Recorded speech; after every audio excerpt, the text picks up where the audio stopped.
Hello and welcome to the 35th episode of Rambling Weekly. I have another guest because I am lazy and I need help with things.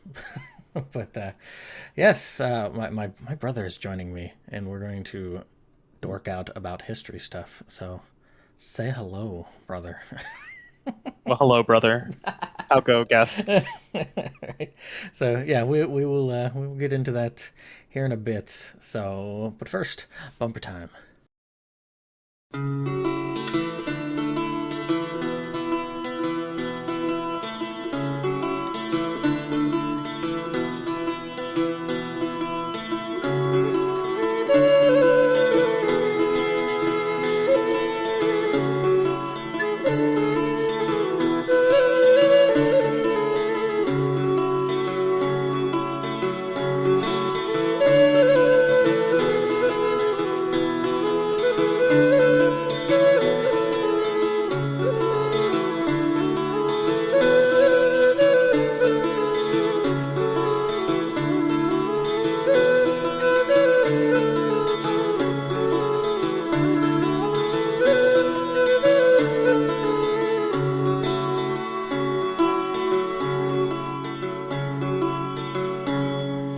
Vengo de Campus Santana, vengo de Campus Santana, già perdi una giga verdi, già perdi una giga verdi. Welcome back. That first song there is Danza Santana. Santana? I don't know. I can't say these words. But it is from the album Folks Not Dead by Arany Zoltan, or Zoltan.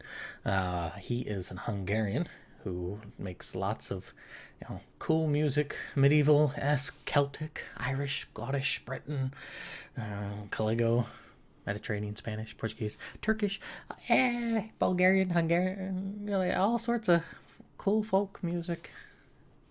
And yeah, I figured that would be a good time to, slip some of those into the bumpers because I really like it, and this song is enjoyable one because that first minute or so is really really slow, and then you're just kind of like it's sort of nice peaceful ambient, and then it picks up enough.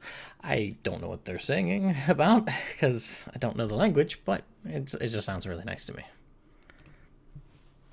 I don't know if you have anything to add to that there, Cody. I was about to say it's a good addition for what we had planned to talk about. So Theming. especially that region. Right. It doesn't always work out that way, but I certainly attempt to have some through lines through this and whatnot. But yeah, how's it going? I mean, I know I think we talked just like a day or two ago, but something I don't I know. was about to say I can't complain. I've been reading a little bit, been on Twitch a little bit, so trying to keep my schedule full with sitting on my ass constantly. The oh well, introduce yourself there because you Um.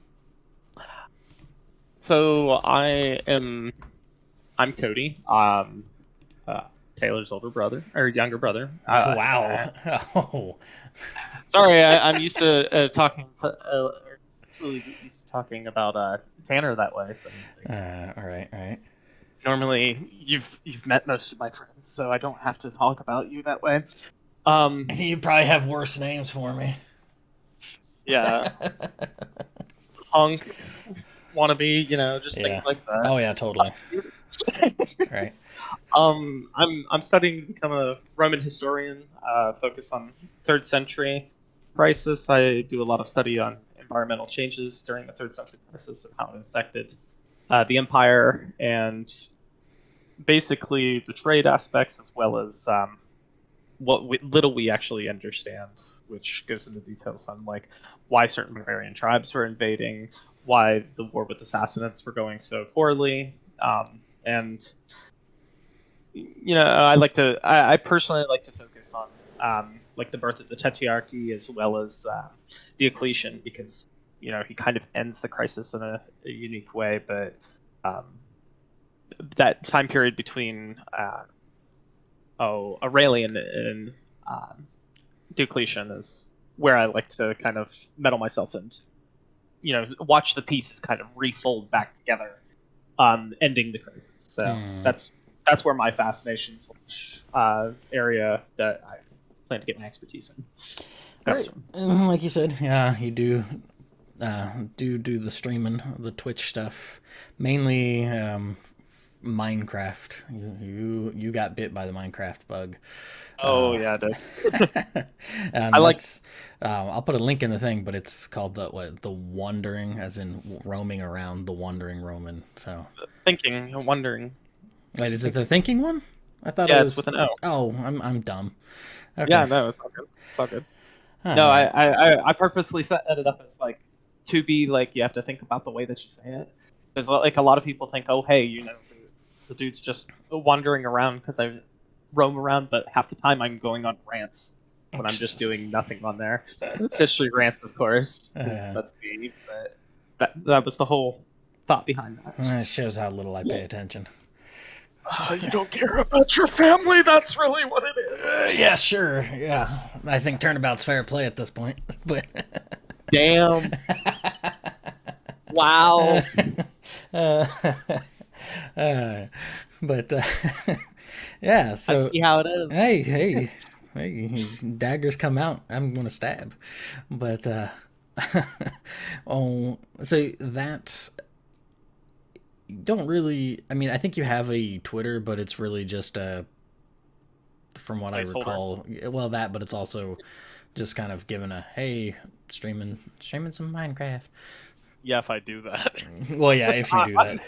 I'm so bad about social media. I hate social media just as a general concept because it wastes so much time looking at what other people think about nonsensical issues. Like, for example, I don't care about when somebody takes a picture of their food and says, "Look at how bloody this is." No, eat your food. See, this is why I ignore your Twitch. You don't care for my food pics. Ears. Yeah, I take food pictures. I take it back. I do every now and again, but more. I've been taking a lot of sunrises and stuff. Oh, that's fair. I mean, don't get me wrong. Like, you can look at a picture and go, "Oh, hey, I enjoy that and such." But I don't need to go through the thousands of pics of the people I don't, or people I know and people I don't know. And I don't need to jump into converse about what people are just going to adamantly argue against, regardless of what the other person is thinking. It's just become a maelstrom of just people wanting their opinions heard and solidified and validated, and when they don't get that, they get upset. And if they do get that, they get upset at the people that disagree. So I don't find it to be a good place to be. Well, I was actually just talking to Sushi last night about this sort of thing with universal basic income and stuff like that, where you get that last step of.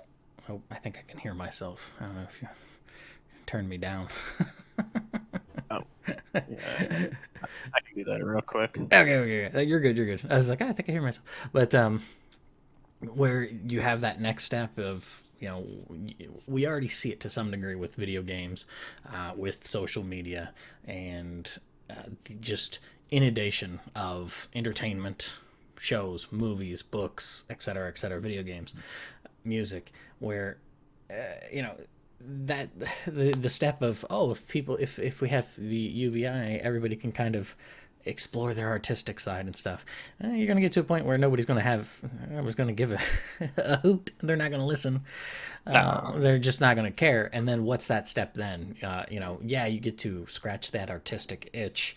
But what if that artistic itch is the way that you try to connect with other people, and that connection's not being made? That's where you see a lot of people get angry.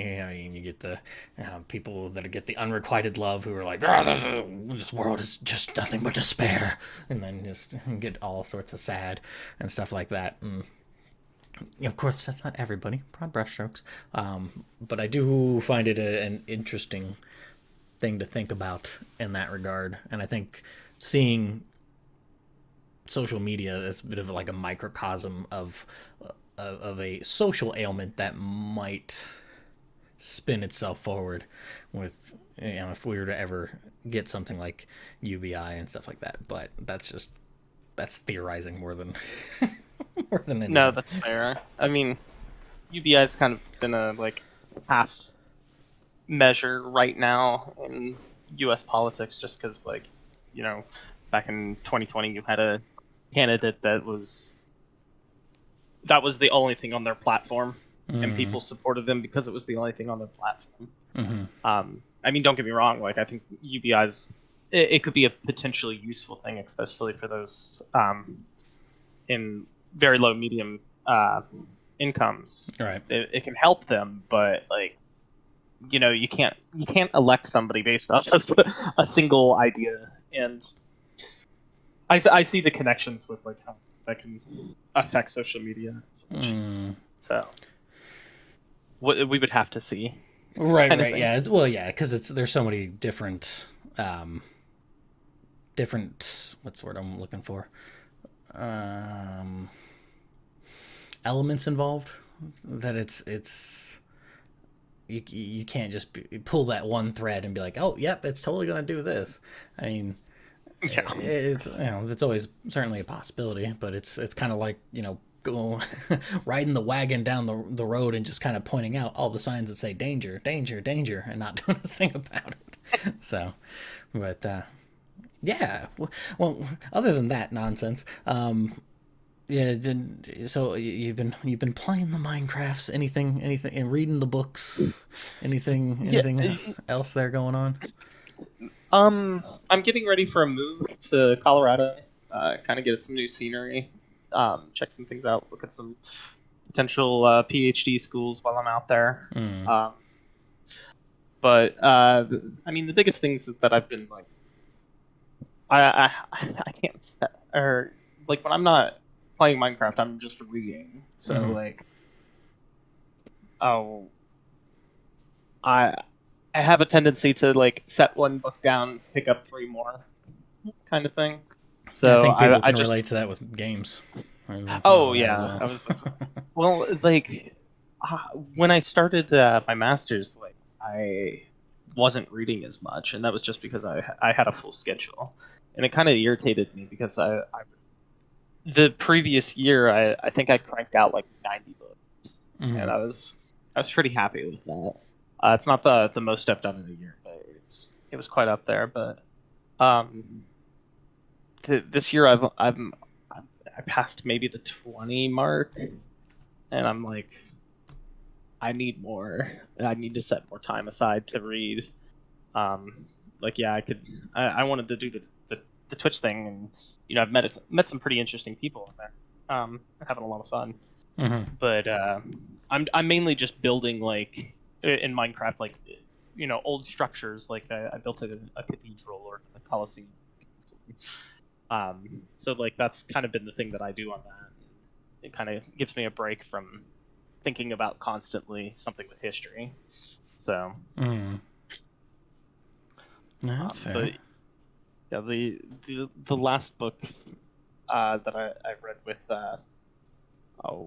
particular history was the history of Byzantium, and I'm blanking on who the author of that is. I had it as a book.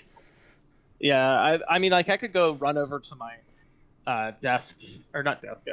I could run over to my bookshelf, which is literally in my desk and book, but I just can't think of who it's by. But it was a good read and such.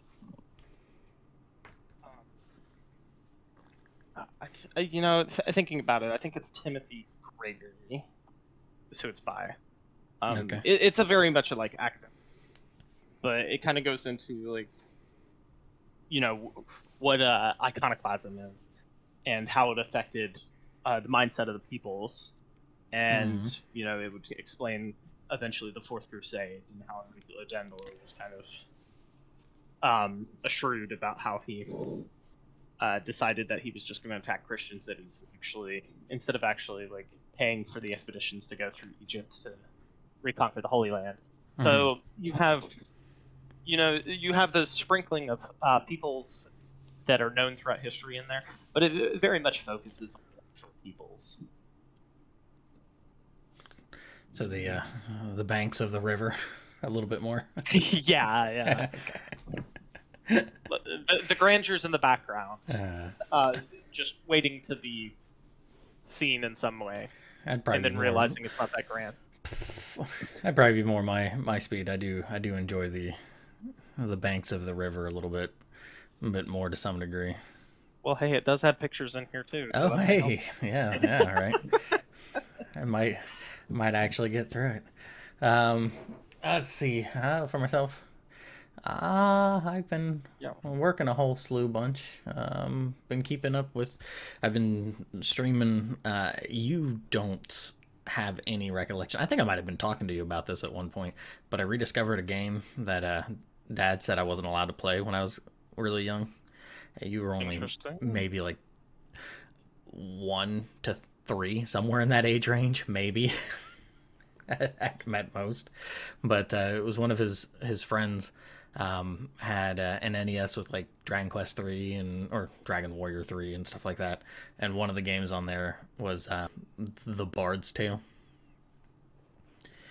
And it's Interesting. yeah, it's originally like an old mid 80s like I don't remember what like PC system, but like one of those first person D&D-esque adventure groups, and it takes place all in one town, and your whole goal is to stop this wizard who's caused some massive snowstorm to encase Skara Brae into this isolated area. And yeah, so I've been streaming that a little bit because they have it on GOG for like the first 3 games. They have them on GOG as like a updated version of it and stuff. So I don't know why, but like after looking at some, this looks familiar for some reason. I don't know why it would, because it was one of his friends in Delaware, and he wouldn't allow me to even like put the game in to play it. He was just like, he straight up was like, this is too much for you. So I don't know if you might have. Yeah, you probably could have beat it. Yeah, I don't know. It took me forever to beat the original Final Fantasy, so I don't think that I'm struggling with it now. So,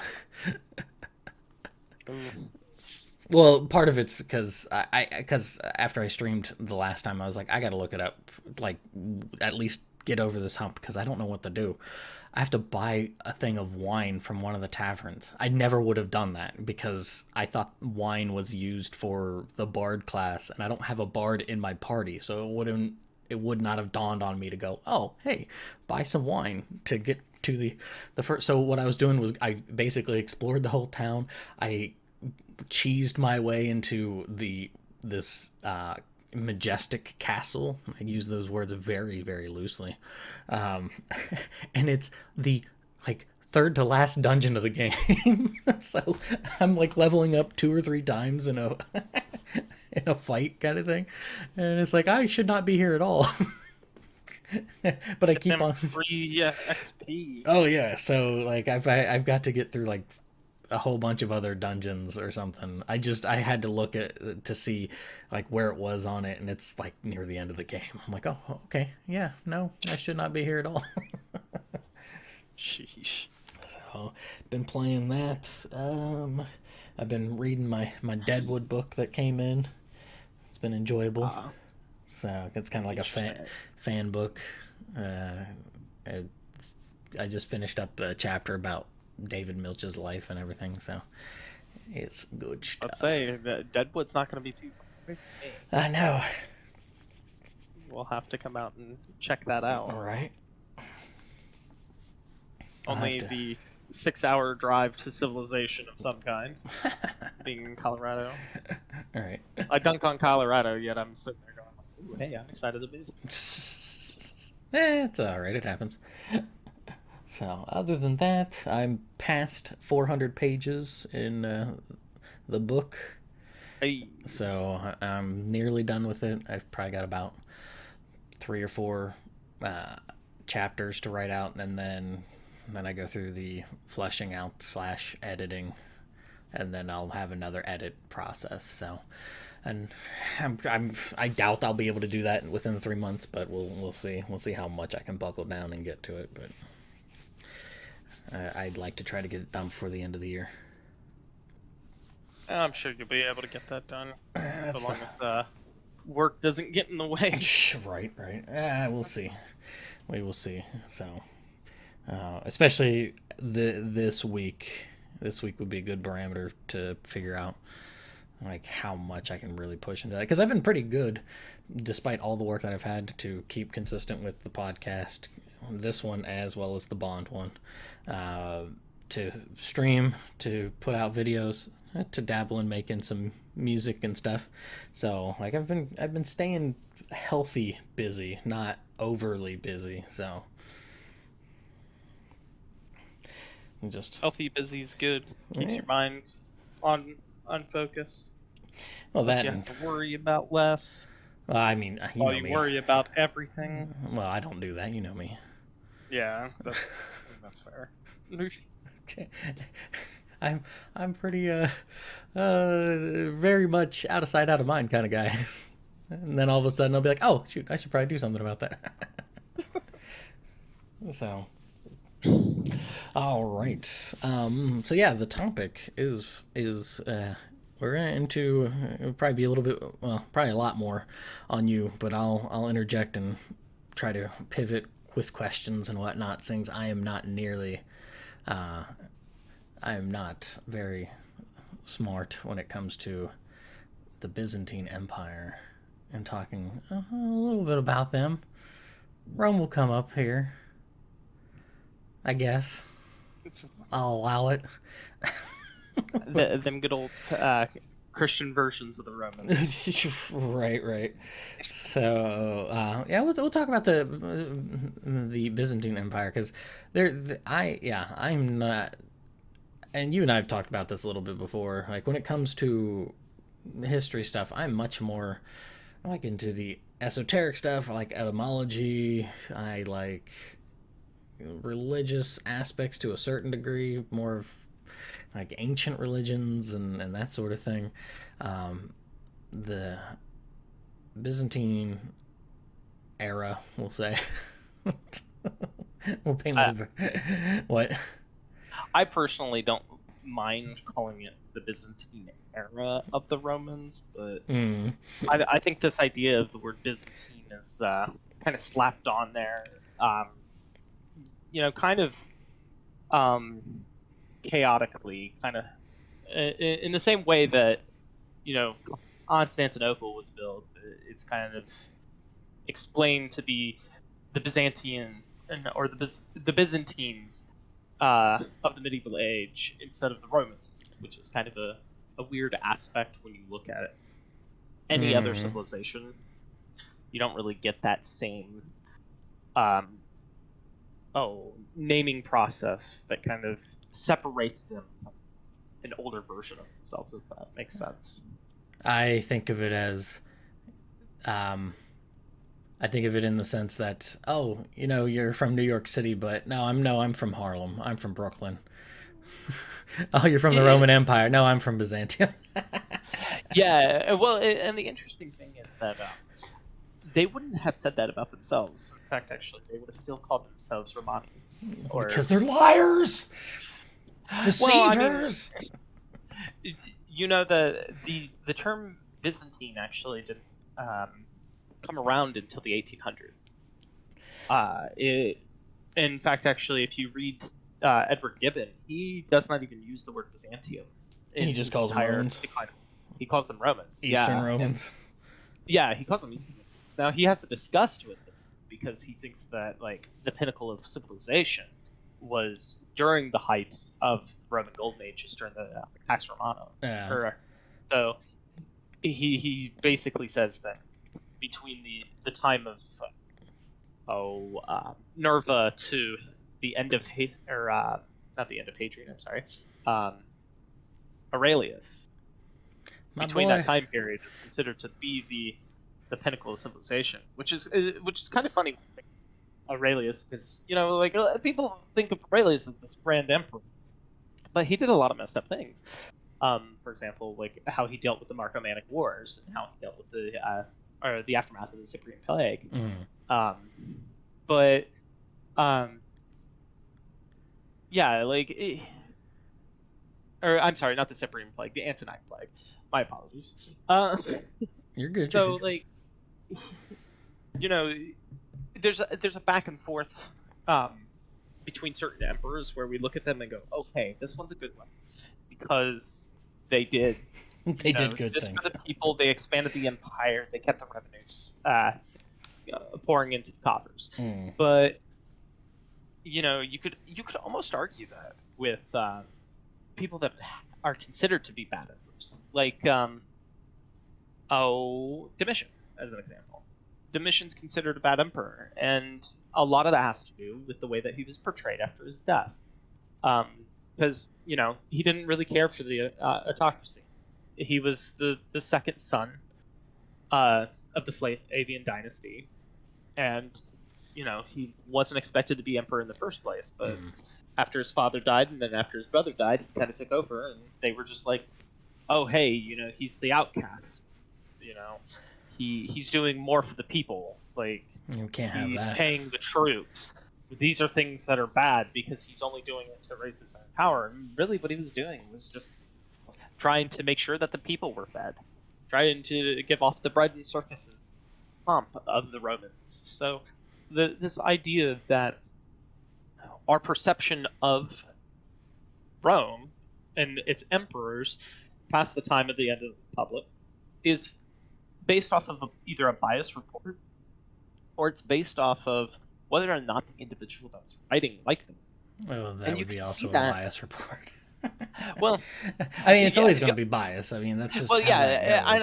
Like, What I mean by that is that it's either reported biasly by the people that commissioned the writing in the first place, or reported biasly by the person's perception of it. So you get the mix of those two, and you can see it best in one particular Roman historian, because you can see his two different types of writing. One where he's talking about the emperor behind his back, and the other when he's talking about the emperor when it's commissioned by the emperor, and that's Procopius. right. And Procopius is like the crown jewel of understanding those two separate types of ideas about writing about the emperor, because you see it in his the Persian Wars, or the reconquest of Italy, when Belisarius is going out and decimating Persian forces at cities like Dara, or kind of taking over Carthage. But when you read the secret histories, you can see a completely different side of what he thinks about the emperor. I mean, he kind of looks at like Belisarius as this like poor fool that kisses the feet of his wife, which would have been frowned upon during the time period. But he thinks of Justinian as this headless monster at times. And then you look at the way that he writes about both of those characters in the wars that was meant for the public, and it's a completely different personification. So that is always the fun thing, is when the public face versus the private one. But before we dive further into that, we're going to cut it there and have a little bit of a bumper, and we'll dive right back into it there. So we'll be right back.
going back, that song there is Hadrianoplis, and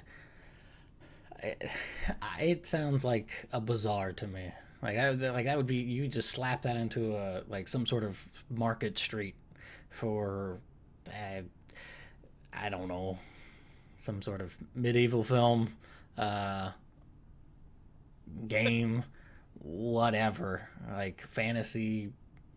That isn't like souped up fantasy, but more of a maybe low fantasy or something. Slap that onto a scene there, and you could just play that song. I really enjoy that one. So, what's kind of funny? You mentioned it as a bazaar, and you have the Turks that come in and take over what is known as the Byzantine Empire. right. After the fall of Constantinople in 1453, you have like this idea that kind of floats around of who is the inheritance of Rome. Which, I mean, this has kind of been themed, ever since the fall of the Western Empire. Who inherits the Roman Empire?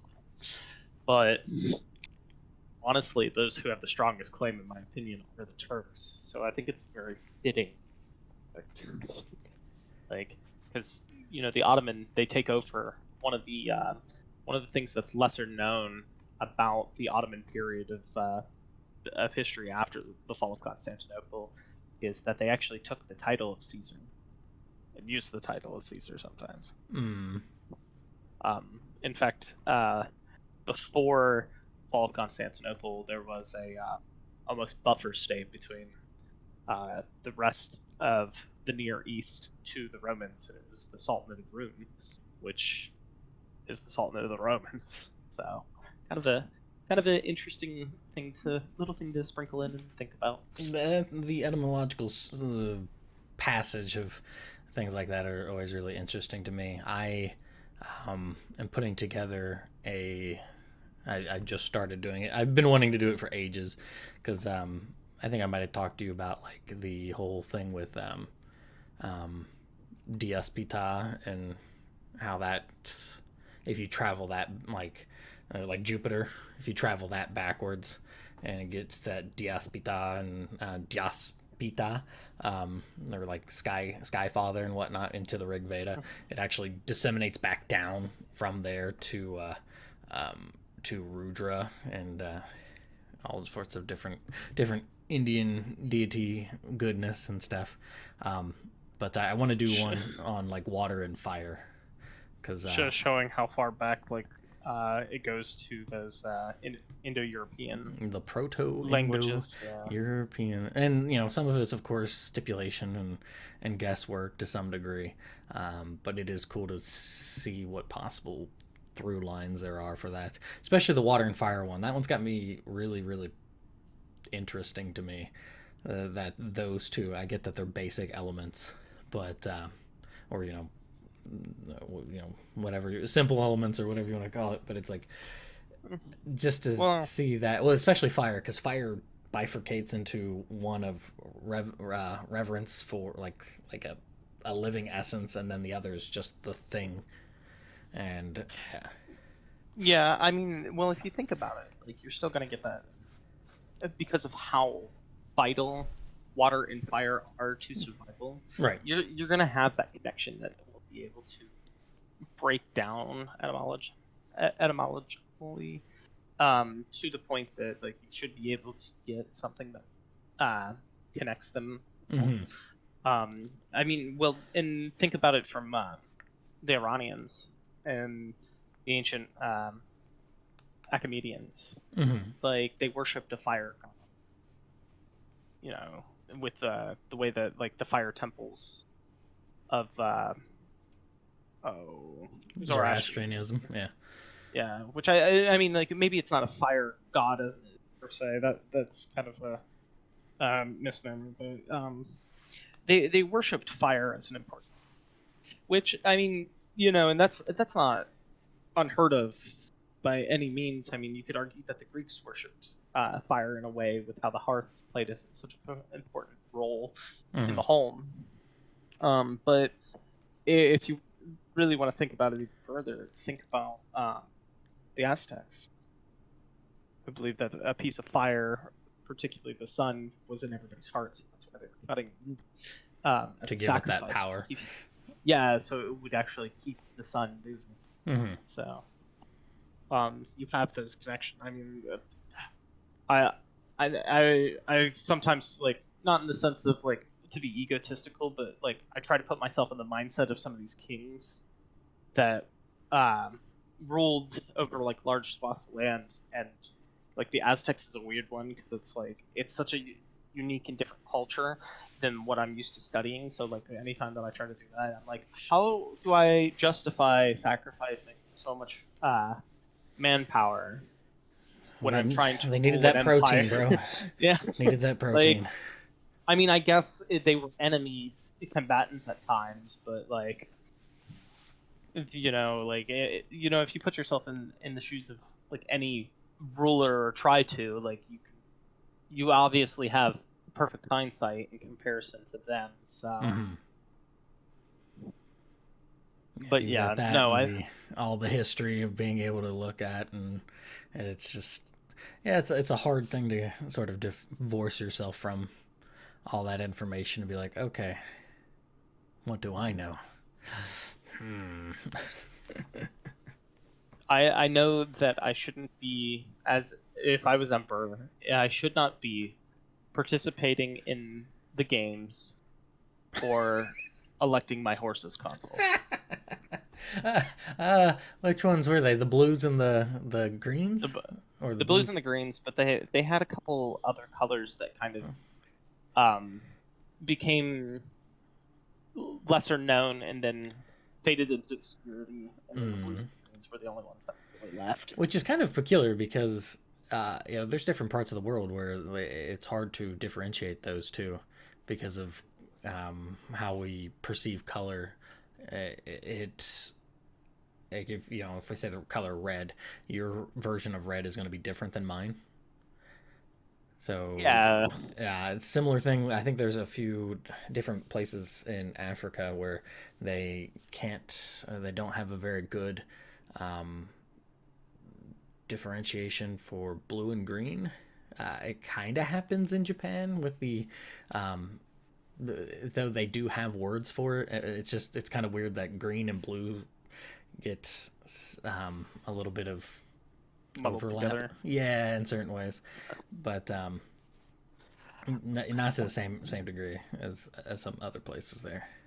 Well, we even still get that, in the U.S. I mean, think about that stupid dress a few years back, where everybody completely forgot about that. I feel like that dress, explains modern American politics. That and the Yanny, or whatever the other word was, Jarl or Yanny. I'm not too familiar. There was an audio clip. Yeah, as I remember, because I remember asking, and Dad and I heard it one way, and then Sam and Amy heard it a different way. It's just like, okay, all right, sure. It just affects men and women differently. Evidently, but yeah, I have no clue. But yeah, okay. I have to, because you touched on this before, and I know we've had a conversation about this.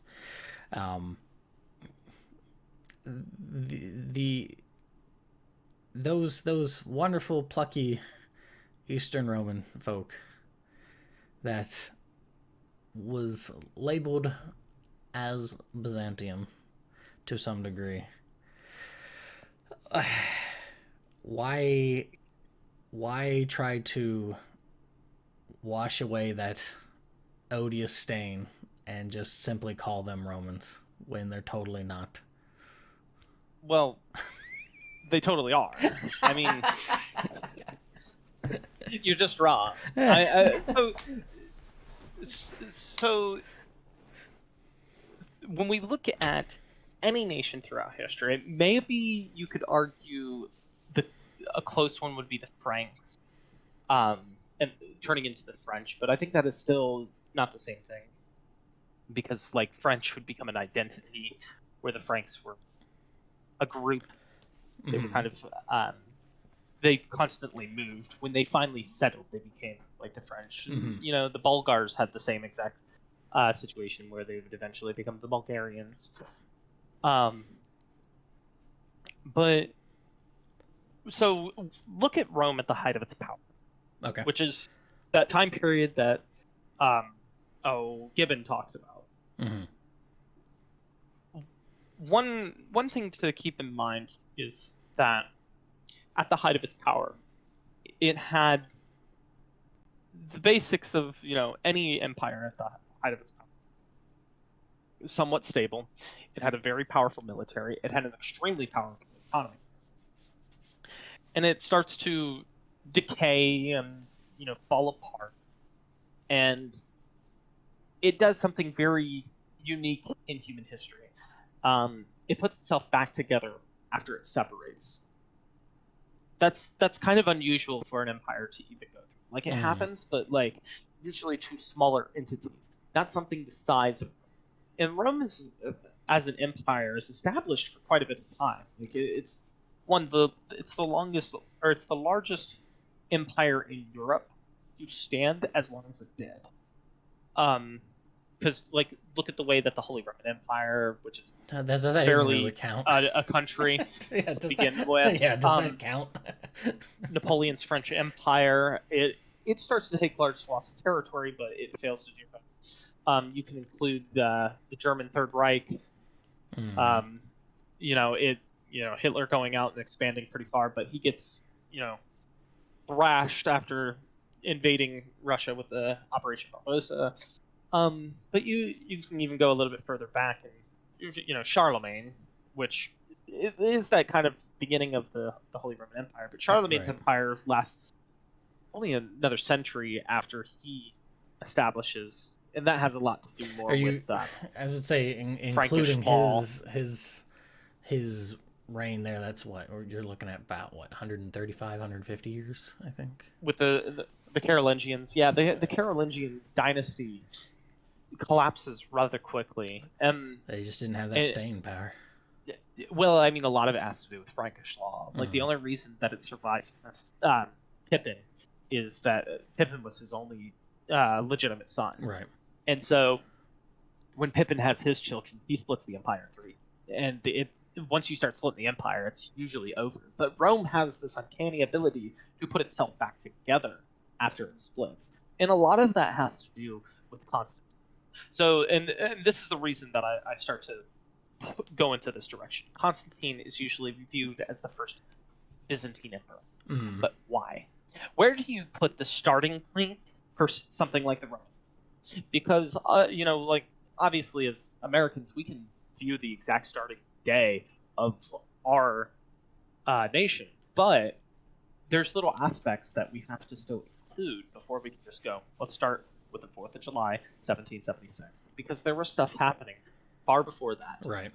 That led to the combination of that. It wasn't like they just, all sort of texted each other and be like, hey, we're going to sign this thing. Make it July 4th. Okay. Hey, for some reason, we're all in the same building. Do you guys want to declare independence? Yeah. Right. Suck it, King.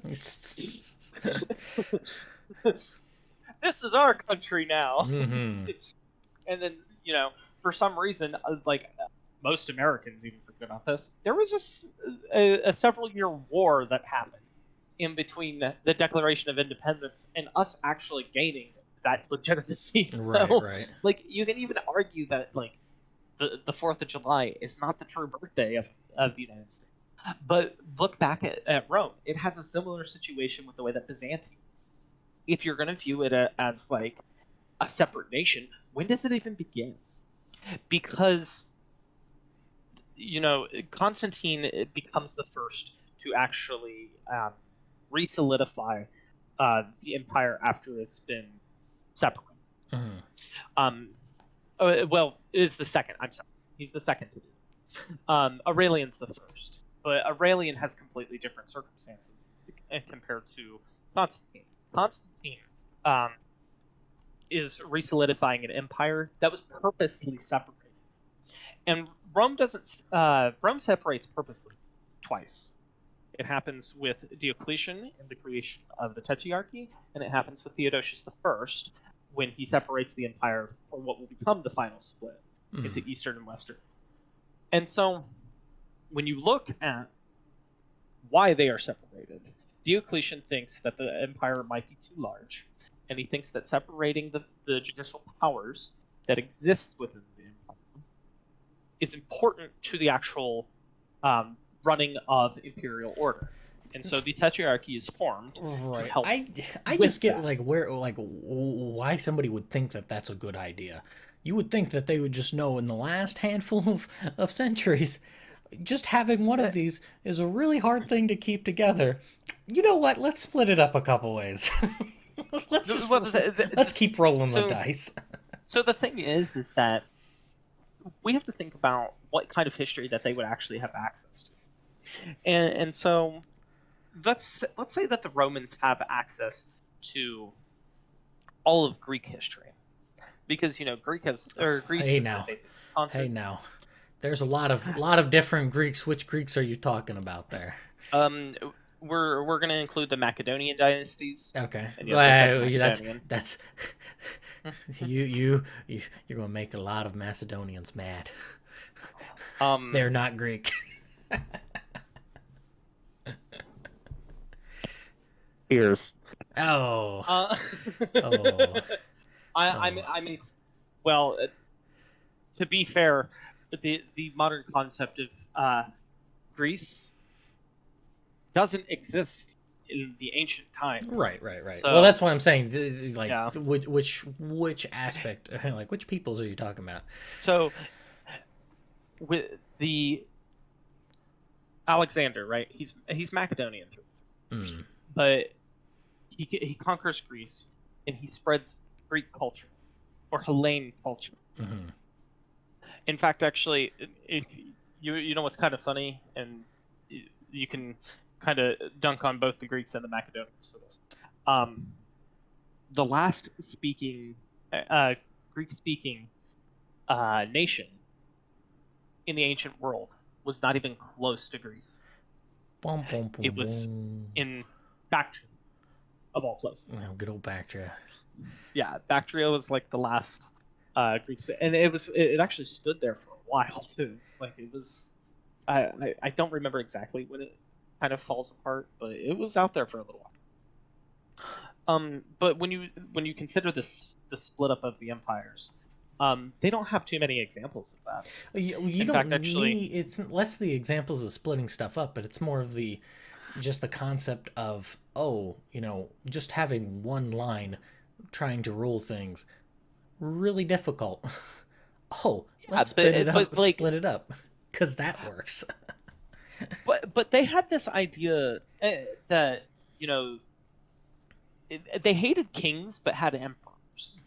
Like the mindset of the Romans is so backwater in a way, because you couldn't call yourself king. In fact, actually, when you look at Odoacer and the fall of the Western Empire, the term Rex actually doesn't pop up on coins until after 1456, right? And this is after they found the dinosaur T-Rex bones.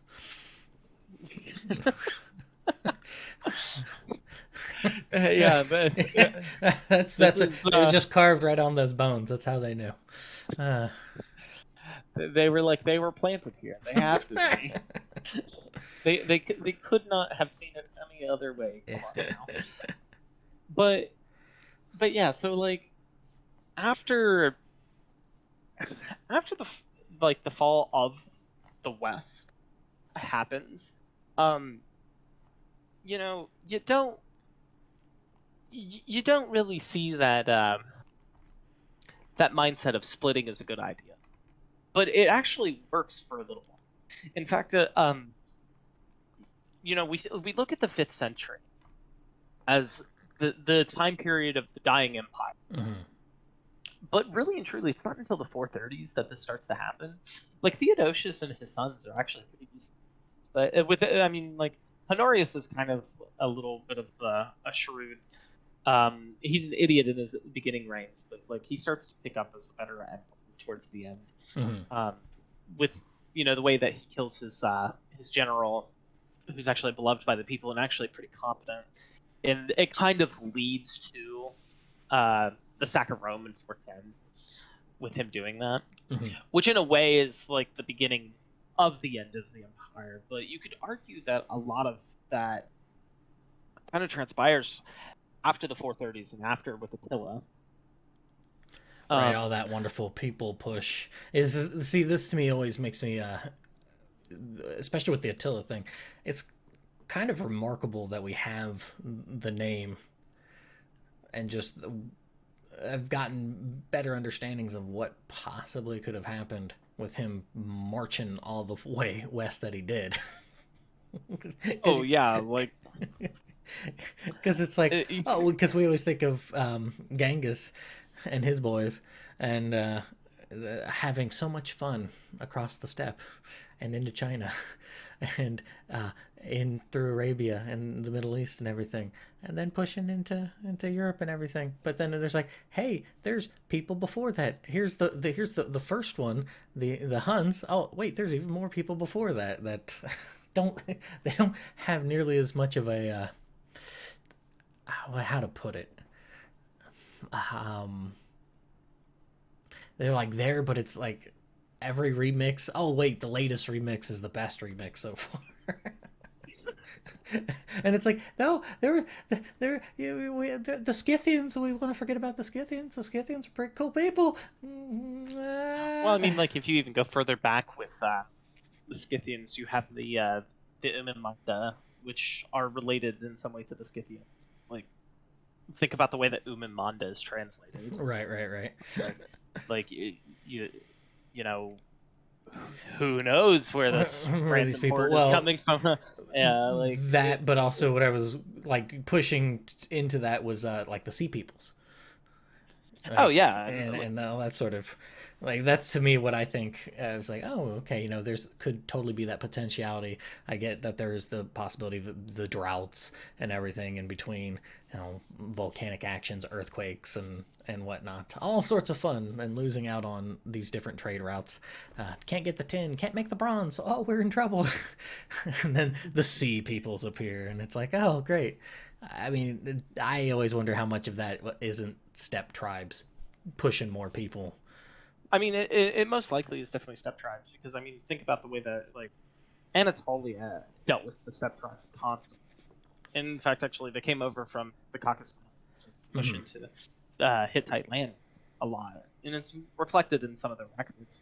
But like, the Hittites themselves are kind of the interesting aspect of that, because like they're the first dominant. Like they're basically gone by the time that the Bronze Age collapse is starting to like. They've already pieced out. and that's kind of the weird thing, is that like because one of the major empires is already destroyed by the time that every dominant starts to collapse. Like it's the collapse of the entire geopolitical system that existed in the Bronze Age. So it's like, oh hey, what are we doing now, guys? Like Egypt and Assyria are basically the only two contenders that really matter, and Assyria is not really affected because they were an isolated state to begin with. And like Egypt's just a husk of itself at that point. I mean, just like it's a husk of itself, but it's kind of a testament to how powerful it used to be. The fact that it survived the Bronze Age. Well, this I think then kind of mirrors what we would see replicated with the fall of the Western and everything.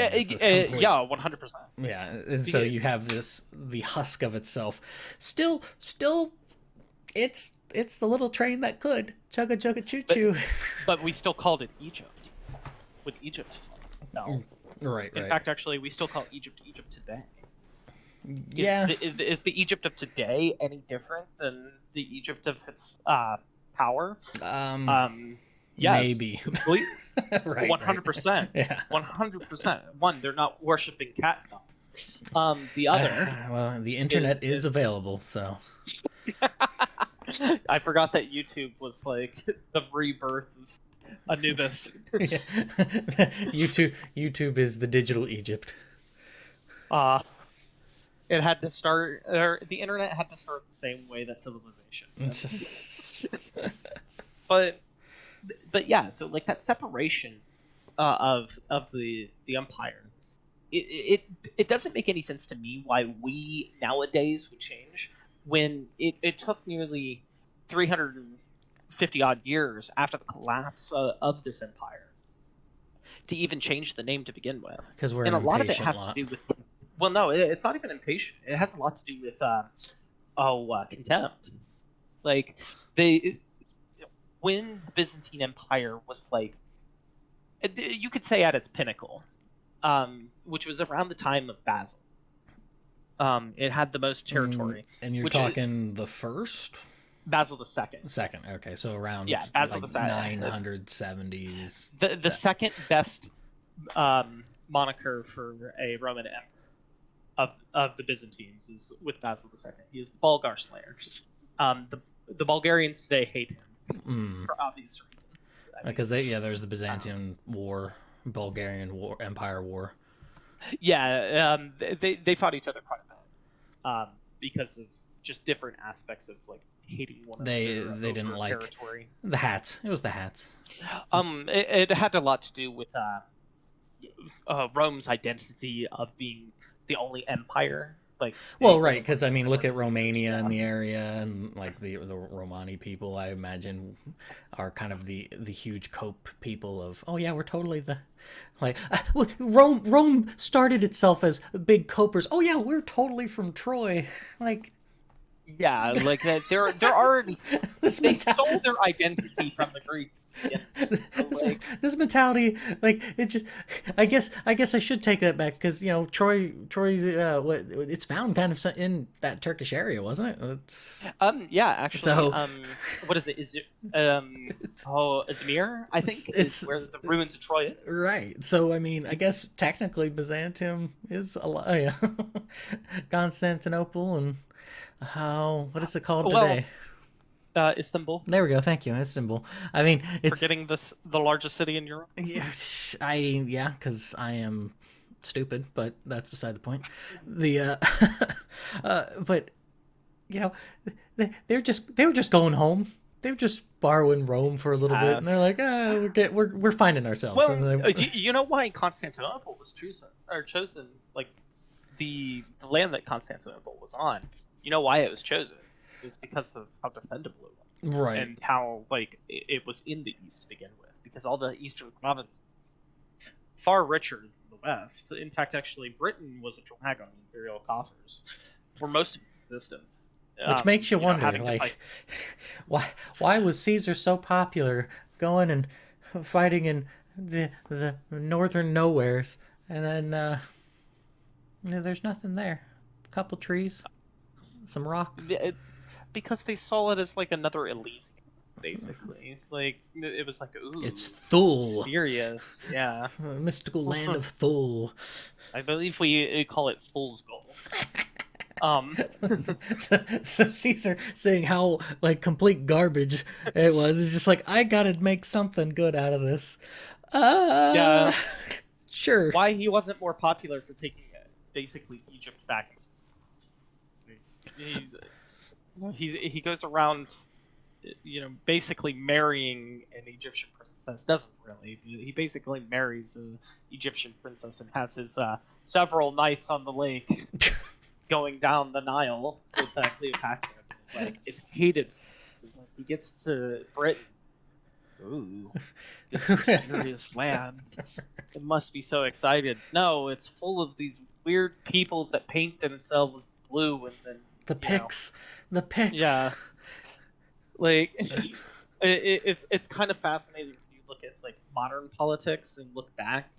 It's like, oh, the Gauls and the Celts, they were suppressed people. It's like, no. They were, practicing some things. I mean, especially the Gauls, where they, like, believed that, their reincarnation was based in battle in some way. They used to drink from the skulls of their enemies, which was a common feature in most time periods. But like, that one I'm had a backwards culture. I'm going to be honest. I can't wrap my head around that one. what, drinking of the skull of your enemy? Yeah, really. I guess I'm not It- Conan enough to it's see a the. it's a Johnson yardstick competition. We'll say. um, Well, I mean, I get that aspect of it, but it's just it's kind of similar to what is it in Romania, the that church that's all those bones and everything like that. It's oh, yeah. Yeah. Well, I mean, like they did that up to the French Revolution. I mean, Like lemons, look at the way lemonade, that, bones make bone buildings. Boneville. Not the frat party kind. Oh no. But no, like if we go back to that that aspect of Rome being different and splitting up the empire, like, it's I wouldn't argue that splitting up the empire is necessarily a bad thing, and the reason being is that, like, consider nations that come together that were already separated, that kind of have their court and their own system of government. In fact, actually, you can think of the United States as this too, Right. because the colonies at first viewed themselves as different countries that came together in a single unified. But like for the first 60 years, it did not identify as like American. It identified as whatever state. Carolinian. Hey, I'm from New York. I'm North Carolinian. I'm Florida man. Florida man. But I mean, there is still there's still some of those echoes though, right? Because you have like the Texans or a New Yorker or Californian. Yeah, Like, but that's actually starting to be like a newer. well, the thing. Texan one's still been there. Yeah, that but one- Texas is a backwater. You leave my Texas brethrens alone. Go back to Texas and secede then. Ouch. We don't need you. Ouch. Oh. Well, what's funny is that Texas needs the Union more than the Union needs us. So, like it will hurt the economy for sure, but Texas will fall apart without the rest of the United States, and I don't think the average Texan understands that. But getting back to that like idea, yeah, like that's kind of a more of a newer aspect, because like you'll still get people that say, "Oh, I'm American," but when like Americans are talking, like they'll typically say, "Oh yeah, I'm from New York. I'm from California. I'm a Florida man," and then they go back to talking to like somebody that's foreigner, and they're like, "Yeah, I'm American. Woo, USA, USA." But the Romans, by the time that the empire splits, they don't have that separation of like, "Oh hey, I'm a Gaul." They give monikers that, but they view themselves as Rome. Right. And that actually happens all the way up until 1453. You have, the pride, which is basically the only thing that remains by the time that 1453 comes along, of the Romans, having this rich history from the time of Augustus to the time of Constantine XI, which that's another aspect that isn't considered when you separate out the Byzantine era of Roman history with its ancient equivalents, is that Constantine XI can arguably trace his seat back to Augustus. And there is only one time in the entirety of that lineage of, emperor to emperor, that you could say that, no, it ends here, and it's the Fourth Crusade. But everything prior to that, I would say that you can't. And the reason being is that it's not the same to or you don't look at it the same in any other nation. So for example, let's take England as an example.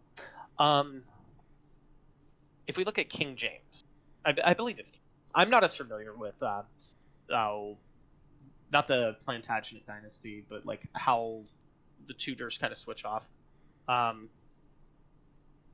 Yeah, It's you not the lose glorious me. revolution. You lose me at that. I'm not as like you getting the war roses and all that sort of stuff. I'm not as well Um, learned with that one. no, and that's fair. And I'm sorry, it's not King James. It's actually King Charles. There we go. King James is the one that writes King James version of the Bible. Takes over after Elizabeth. King Charles. Um, King Charles fights basically against like John Prim, John Hampton, and Thomas Fairfax. But most importantly, the one that everybody knows is Oliver Cromwell. And after King Charles is executed, the English Republic is set up, which it's not really a republic. It's basically a despotism of Oliver Cromwell laying down what he thinks Protestant law should be. But after Cromwell dies, and the interregnum period begins, you have his, I think it's his son, take over, and after his son takes it, England basically remains the same.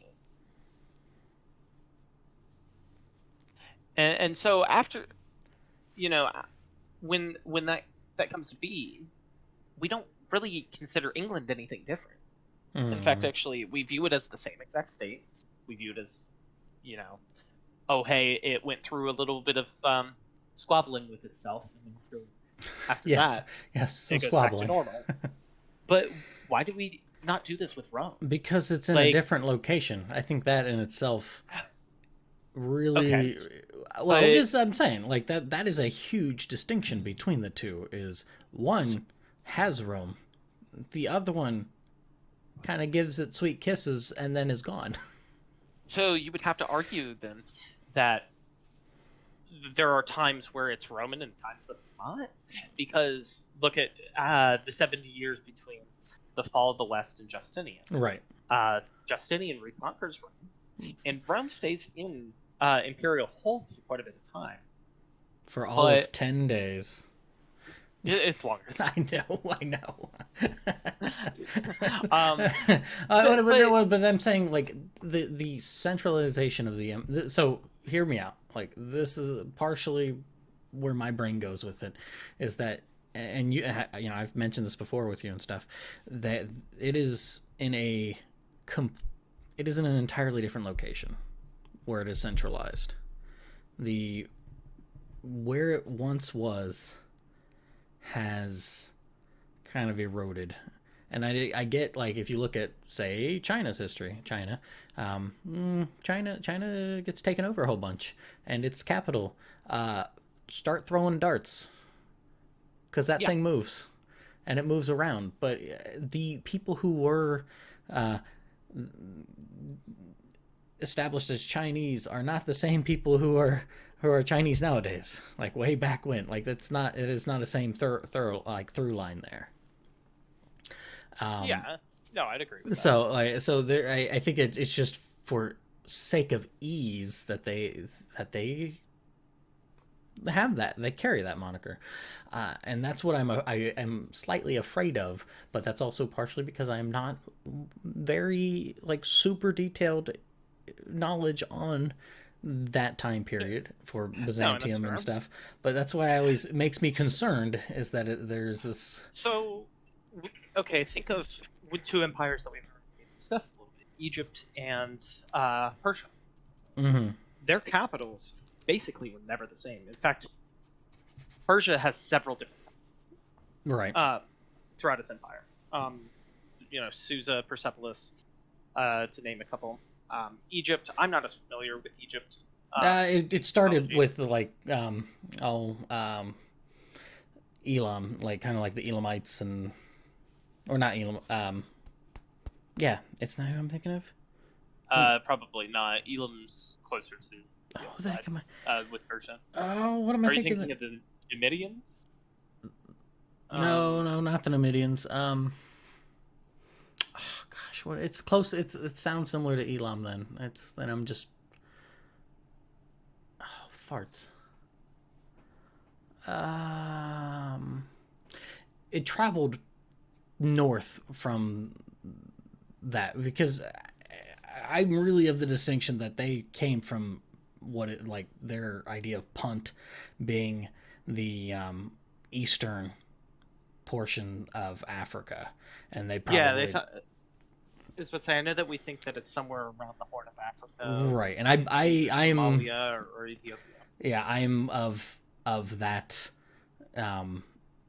I prescribe to that theory is that they came from Somalia, Ethiopian area, and then they slowly transitioned northward up the Nile. So like, what is? Yeah, that is so like where modern day Sudan, which that's where the Numidians.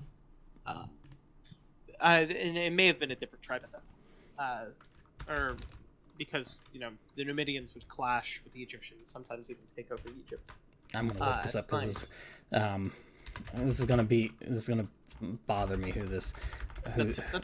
who these ancient peoples were. These ancient peoples are.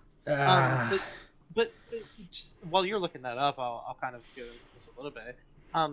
The one that I can think of for sure as the capital of Egypt was Thebes, and Thebes was the capital mostly through the Bronze Age. I know that Akhenaten had the capital a little bit during that reign, and then it immediately switched back to Thebes.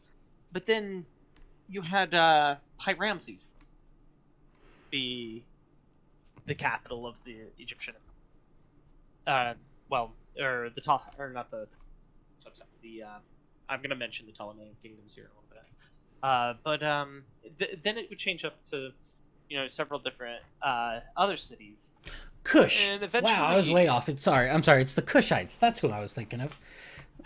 Yeah, they're associated with the Numidians.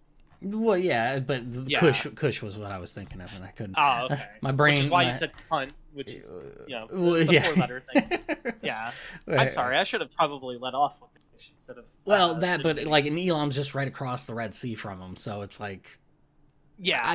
You got to wonder how much is really going on with them, right?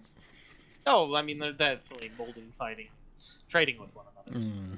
So, but yeah, no, I was thinking of the Kushites. So, but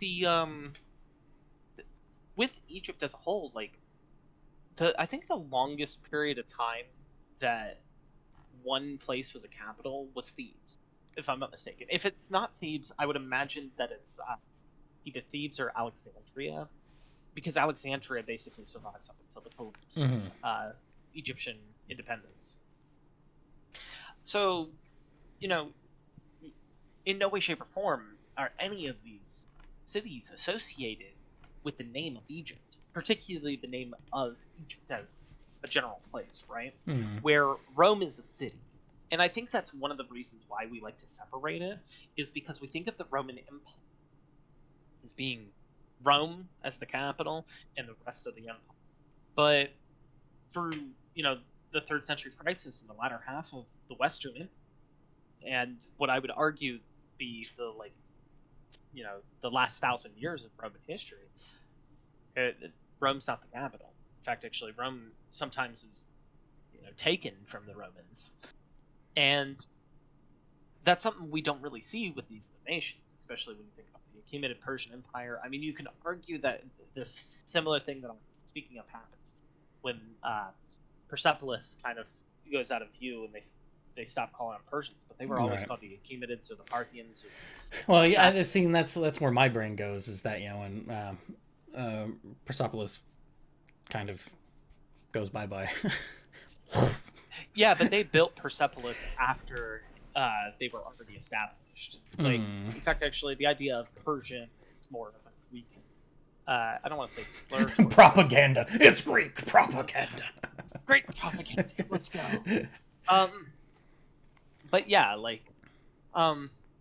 so looking at this idea of the capital, when Rome sacked in 410, Rome is not even really viewed as important to the empire, and it's this idea that that manifests that Rome is no longer just like the central seat of the empire. Rome is the empire, right? Like you are within inside the Roman borders, you are Roman in some capacity, and so when you have that metamorphosis of viewing from it deals with just a city to it becoming the empire. It's a completely different entity than thinking of like Rome the city. So an example would be thinking like, hey, you have an empire that started in a particular location, but it becomes larger and larger and larger, and it incorporates a lot of the territory. But let's say the original city gets destroyed, like a Pompeii. Is it still the empire of that original city if the city's no longer there? And to a degree, yeah, it is. Like, it's just a completely different thing to associate with that original city. And I think that's what's happening here with Rome, is that it's a major ship of thesis moments going here. we're changing the bow and the stern. I guess it's like, I get that the flavors are still there to some degree, but there are some new seasonings to the concoction. Yeah, you can definitely say it's like, Coca-Cola it's there, it builds the empire of Cokes, and then all of a sudden, all that's left is Coke Zero. Very tasteless, blandless drink that nobody wants, but it's the only. Well, no, but I think it's more of the naming. The naming is a good way to be able to differentiate between the two, because I still... that's why that. But so, say you read some of the like historical records about that. So, like, let's say we go into like the reign of Basil. Okay. And you read the first-hand source. If you translate it word for word, you're not going to ever see the word Byzantium. Mm-hmm. Because they didn't, one, use it all. But the other is that they constantly calling themselves Romans. In fact, actually, the emperors, one of their monikers was the autocrat of the Romans. Which, it has devolved from the time of, the Republic. Yeah, because this is early like 5-6 centuries by this point.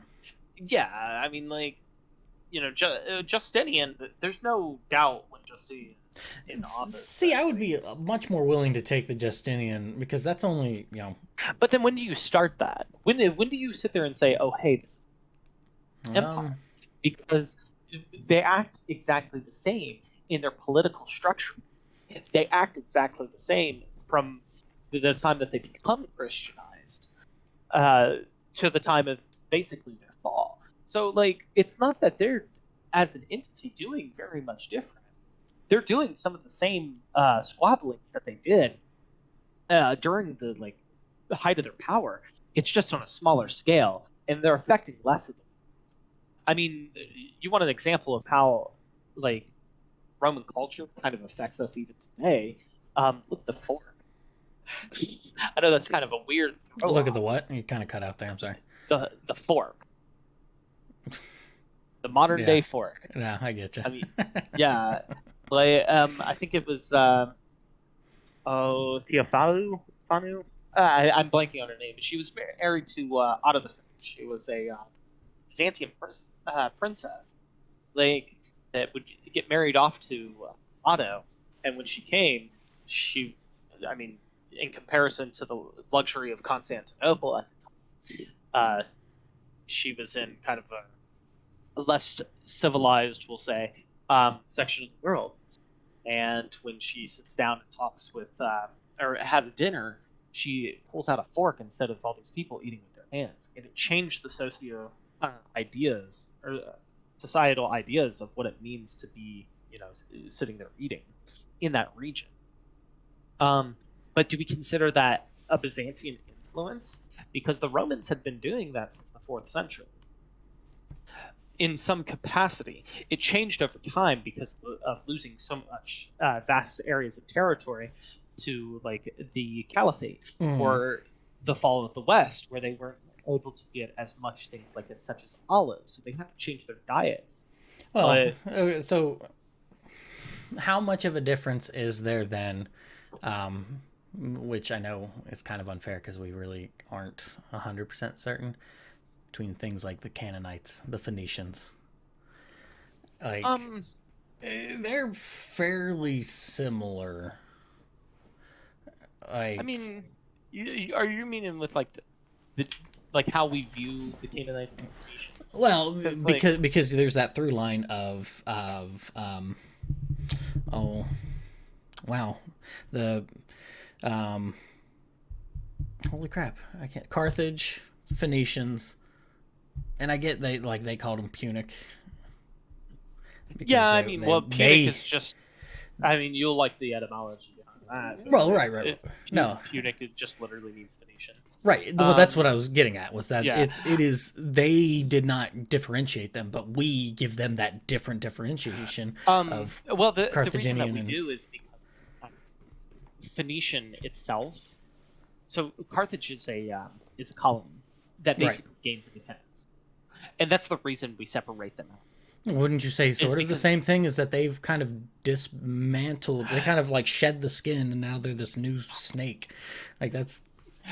No, because think of it the same way that the United States is with Britain.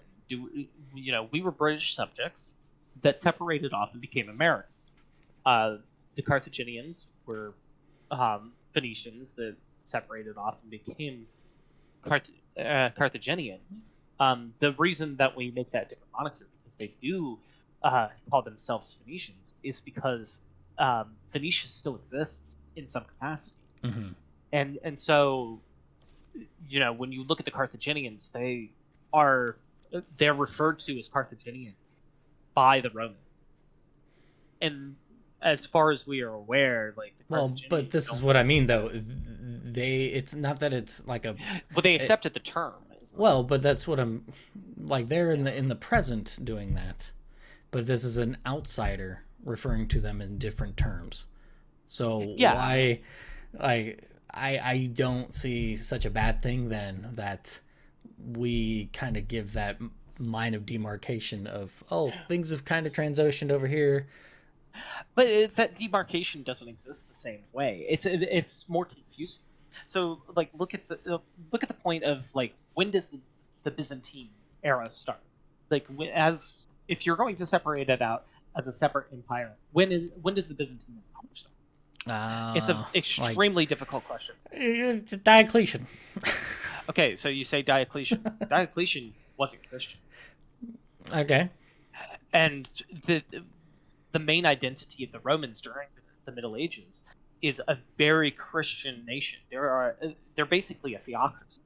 Mm-hmm. And so, in fact, actually, they get a lot of hate for them in later centuries, especially after they fall. They view it as a backwatered theocracy that had too many bureaucratic ideas. It's actually where we use the term Byzantine in like a sense of like a complication from, is because of the way that the Byzantine Empire functioned.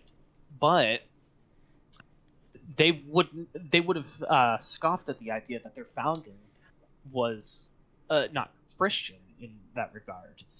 In fact, actually, somebody that hated Christians, where they could look at Augustus and go, "Hey, he was very august. He would have accepted anybody within inside his empire." Mm. In fact, actually, they viewed Tiberius in a similar manner.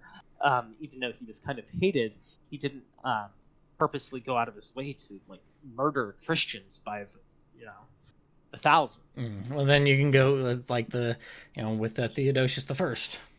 Okay, well, and here's the thing: Theodosius the First, he was. He never technically ruled over one side or the other. He splits the empire administratively in half, but he was the last emperor to rule over both sections of the empire. So I'm saying like after his death. Yeah. And so so after his death, then it's his children that are actually the ones that inherit each half. So like he kind of does what the Franks do. Yeah, I was just saying, Split up it's as if the 50. Franks didn't really get that lesson. If you ask me, Honorius was the one that got the like short end of that stick, just because like who wants to roll over the cheaper end of the empire? Like he got nobody. Shoot, why am I blanking on his name? He got the Cato the Younger treatment. He was just born at the wrong time. he was too much of an earlier noble Roman to. Yeah, but I mean, like, Arcadius really do too much to like stoke the flames between the East and the West. Actually, I would argue that he helped precipitate some of the violence that would happen. But here's the thing: look at the 450s. Carthage falls around this time, and the Vandals have come in and basically sacked Carthage. Oh, what? Say that again. Carthage for 450. Carthage, yeah, in the 450s, Carthage falls, right? No. What? Am I like you're saying Carthage? Yes, the city of Carthage. In 450. Not the Empire. Not the Carthaginian Empire. Well, right. And I thought they just completely left it alone. Like this is no, like it was reestablished. See, Carthage was a beacon for a long time. In fact, actually, it plays an important role after Caesar. Well, see, this is what I mean. Like, you get me a little bit in the Republic, and then I know things here and there, but like I thought they just were like, okay, we're done, we're good, washed our hands. So yeah, no. Like, and the Vandals basically established themselves in Carthage after like they kind of move in. They take it a little bit sooner.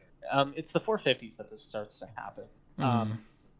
But the Vandals come in and they do like the East and West kind of get back together. Look, we need to retake Carthage from the Vandals, and so they put together like this group of ships and sail to Carthage. It's like 100,000, and they get decimated. The Roman forces do, and so retaliation comes back to like haunt them because the Vandals actually sack them in for the 455. I want to say the exact dates. I'm not sure because this is normally after what I personally study. It's kind of it's one of the few gaps in my Roman history actually. But in 455, I want to say Rome gets sacked by Rome gets sacked by the and they establish themselves in Carthage. And so they've been there for about 20 years or so, I want to say. And Rome's like, look, we need to take the Mediterranean. The idea of Mare Nostrum kicks in. And they send all these ships in. They get absolutely decimated. And so it's the very last time that the Eastern and Western Slavs listen to it. So by the time that Zeno steps into the picture, Zeno really does not like at all. He gets the imperial regalia, and he's just kind of like, cool, I'm the empire now, and he has his own, I am the law. Yeah, he has his own problems existing at that time, right? And so he doesn't care about it because he's looking to he's looking to actually like make sure that his own borders are secure, right? And he wants to like actually go and kind of push the barbarians out of his situation so that another Otis doesn't come in and do the same thing to Constantinople. And so when you point at Theodosius the First being the start point, his death being the start point of the West, like you could argue that a little bit, and more than Constantine, I think, more than Diocletian for sure, because that's the actual separation of the two Hmm. Um, but at the same time, I would still argue that they're Roman because they're using basically every Roman custom. Still, they're not functioning any differently as a split empire. Oh They're no, just see, I think administratively different. there is well, that's kind of an important point. Less the important point and more the obnoxious, silly point that I'm going to make is their Colosseum changed. What, you don't like the Hippodrome? Well, it's not that, but it changed. Saying a certain commode thought it was appropriate to join in the reindeer games of. Yeah, but he made it easy. Well, He had to win every single time. but it's in souring, a lot of tastes for those sorts of games. The games changed. Yeah, And I think that sort of thing there shows you a just a difference in the people. And I get cultures change and stuff, but I think those sorts of things really start to play into it to where that you get into this kind of ship of thesis discussion, because that you could make that point for China, for Roman Empire and stuff. And I don't know. I guess I'm just too smooth brain, and I like to have that. China's a great example to because there's something completely different that's happening than it is in China. And a lot of it has to do with house succession. When the first emperor of China, I always butcher his name, so I'm not going to say it. No, that's fair. Yeah, when he comes to power, he establishes a dynasty that falls rather quickly. Mm-hmm. And so this idea that holds China together a little bit more securely than what Rome does is the mandate of heaven. Mm-hmm. And the mandate of heaven is to say that the emperor sits at the imperial throne. He is appointed by heaven to dictate the laws of man in China. It is quite a nice workaround from a fan fiction standpoint, too. Oh, yeah. Well, I mean... it's a good way to get around it. The fanfics of specific religions. It's kind of like how, the Book of the Mormons, a fan fiction of Christianity. Oh, boy. Oh, no. Shots fired. But no, that does not exist. Nothing like it exists. In fact, actually, you have the wonkiest system. I'd say, repeat that. You're kind of cutting in and out a little bit there. Oh, my apologies. Oh, there you go. You have the wonkiest system for secession in basically any empire. It's basically like, hey, did my dad? Yes, cool. I'm in. Oh, I got slaughtered by a usurper. Now the usurper. Did their father lead? No, but their son will, and then so on and so forth.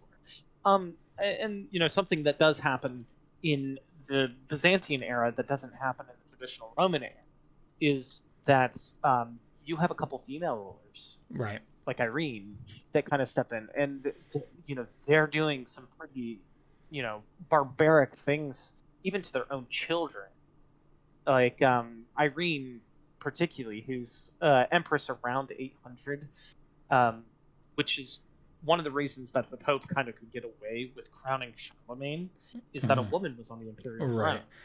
And because if I remember correctly, didn't they try to marry those two? They set up a marriage proposal. Try to marry it, and they're like, not happening. Yeah, it went south pretty quickly. Right. But she gouges her own child, Isaac, to take full control of imperial power. Mm-hmm. And something that she had to do was make a workaround to actually give out imperial orders, because the Strategos wouldn't listen to her. I'm sorry, about imperial dictates, and so she started signing herself as the emperor. and giving out orders as the emperor. Mhm. And you kind of get a Jadwiga in that way. Like you kind of it kind of leads to people like Jadwiga, Christina, the first of Sweden, where they they reign as like these male leaders did, but they're definitely women at the like helm of power. Mhm. So and Jadwiga, she kind of is a child at a very young age, but she styles herself as king. She is king, whereas Christina, she never goes away from that like queen aspect, but she kind of rules as if she was a prince during her early life. Mhm. In fact, actually, she was known to take many women to bed, and so, or was believed to have taken women. But forgive me, they are known as roommates to early historians. Oh no. But then like that aspect is kind of different from the early Roman period where it was not thinkable for a woman to step into the line of power Mhm. and actually where by the time that the empires crumbled to the rump state it will eventually come during the Byzantine Era, like things like that actually, and it changes the dynamic of how the nation functions. But like if you take this back and imagine that Rome is like still the capital, right? Would it change? Would that change in that regard? Because you mentioned that like, oh hey, they're completely different by geographical standard. Mhm. But the thing is that most of the people that actually moved were from Rome to repopulate the city of Constantinople, and those high dignitaries and high families that were in the city of Rome itself when Constantine constructed the city moved to Constantinople with Constantine as he made it the seat But of power. I'm getting into esoteric areas here. You eat different foods, you become a different person.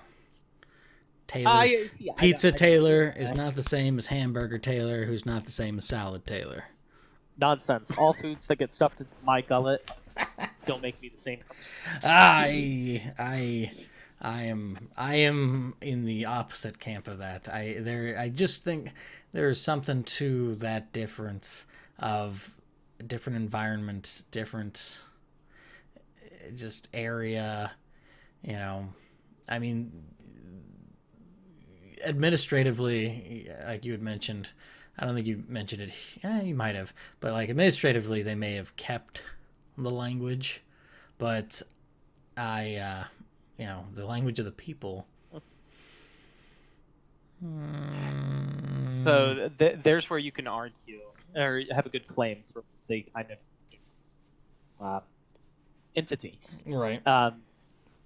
Justinian's the last emperor to speak as a native language. Right, and that's why I kind of bring that sort of stuff up, because I think like it is the ship of Theseus thing where all these parts start really changing, and the Lego raft was pretty similar, and then all of a sudden, oh, you've got to change. You threw it off out the window of the second floor, and it crashed on the sidewalk, and now you're trying to put it back together, and you don't have the pieces, and you're like, this one. But here's the thing: is that like almost every single emperor, I can't think of any that did, spoke Greek, wrote in Greek, was able to communicate in Greek in some way. And Greek was an important secondary language to have because the entire Eastern Empire basically spoke. Latin was spread as the imperial language, which is why the Romantic languages are so prevalent in areas like France, Spain, Italy. Mhm. I mean, obviously, it's a direct descendant of Latin. But when you look at the way that it worked in the East, look at it today. How many of those areas speak a family member of Greek? Only one. Yeah, And there's not a lot. It's really Greece itself. I mean, I would assume that like the Bulgarian language and language of the Balkans and the Albanians, like they have some descendants And I don't know these languages very well at all, but I would imagine that some influenced by Greek, for sure. But yeah, like Greece. I mean, it gets very topsy turvy. Not, Even just looking at like in like the Hungarian and Transylvania and stuff like that, they have their own spiel going on at that point. But there's something else to consider, which is administrative, like you said. One of the most lasting pieces of legacy of the Roman Empire is not its vast ruins. It's not its influence on language, which to a degree, with what I'm about to say, it is. I'm more meaning the language itself. Its biggest impact on society is actually law has been kind of the cornerstone of the Roman system quite a bit of time. You know, it dates back to the early Republican days and how they vested powers into separating out government institutions to allow for construction of the state. I mean, look at the word republicanism. Respublica translates to public thing, right? Mm-hmm. And so law becomes one of the more important cornerstones of the legacy of, and it's Theodosius II that comes up with I think it's Theodosius II. The Theodosius Codex, right? And the Theodosius Codex is kind of just like the blueprints for what Justinian is, right? It's there to it's there to kind of consolidate all of the laws together and kind of make it simpler for things to be understood in court systems. Mm-hmm. But then Justinian takes it a step further, which he lays out the very foundation of like modern or medieval law and how medieval law is understood. Mm-hmm. And so that becomes the basis of law by adding in more as time goes.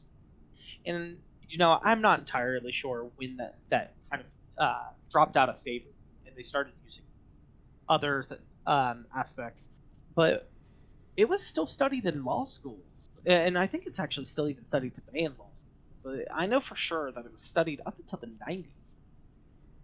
And so, like, you know, where is Justinian on that? Like, hey, is he Roman? Is he Byzantine? Because he's doing a very Roman thing. He speaks Latin as his original tongue. He is building massive megalith projects inside his capital city. Mm-hmm. He's also fighting wars against traditional Roman enemies. He views himself as a very traditional Roman emperor. enemies, like other Romans. Yeah, well, I mean, he does slaughter a large population of his city, so you know, he's keeping with the. That's what I was referring to. Yeah, a Roman tradition to kill your fellow. Only Romans can kill Romans. God damn. But yeah, like, so you know, he sees himself as like wanting to reestablish the empire by its original territorial bounds, which, you know, drains the coffers of the empire further, because the only person, he's like an Otto von Bismarck of the ancient world. The only person that could actually understand anything that he was putting together was himself. So like his successors are like, what are you doing? The kid trying to put a square in the circle hole and saying, why isn't this working? And he's like, slide it over a little bit and then try, and then tries it in the star instead. Like, you know, nobody could figure out how to like actually make his, you know, policies work properly, and it started draining the economy, and it led to, you know, several emperors that would just start killing each other. But yeah, like, no, you know, I would say that the strongest separation isn't necessarily any of these emperors, because they're doing very Roman things. Mm. Like they're very Rome at the heart. The one that you could argue that their death starts the Byzantine era is Heraclius. And I don't know how familiar you are with I'm not. So Heraclius is one of those emperors that if he would have died, say like a couple years before he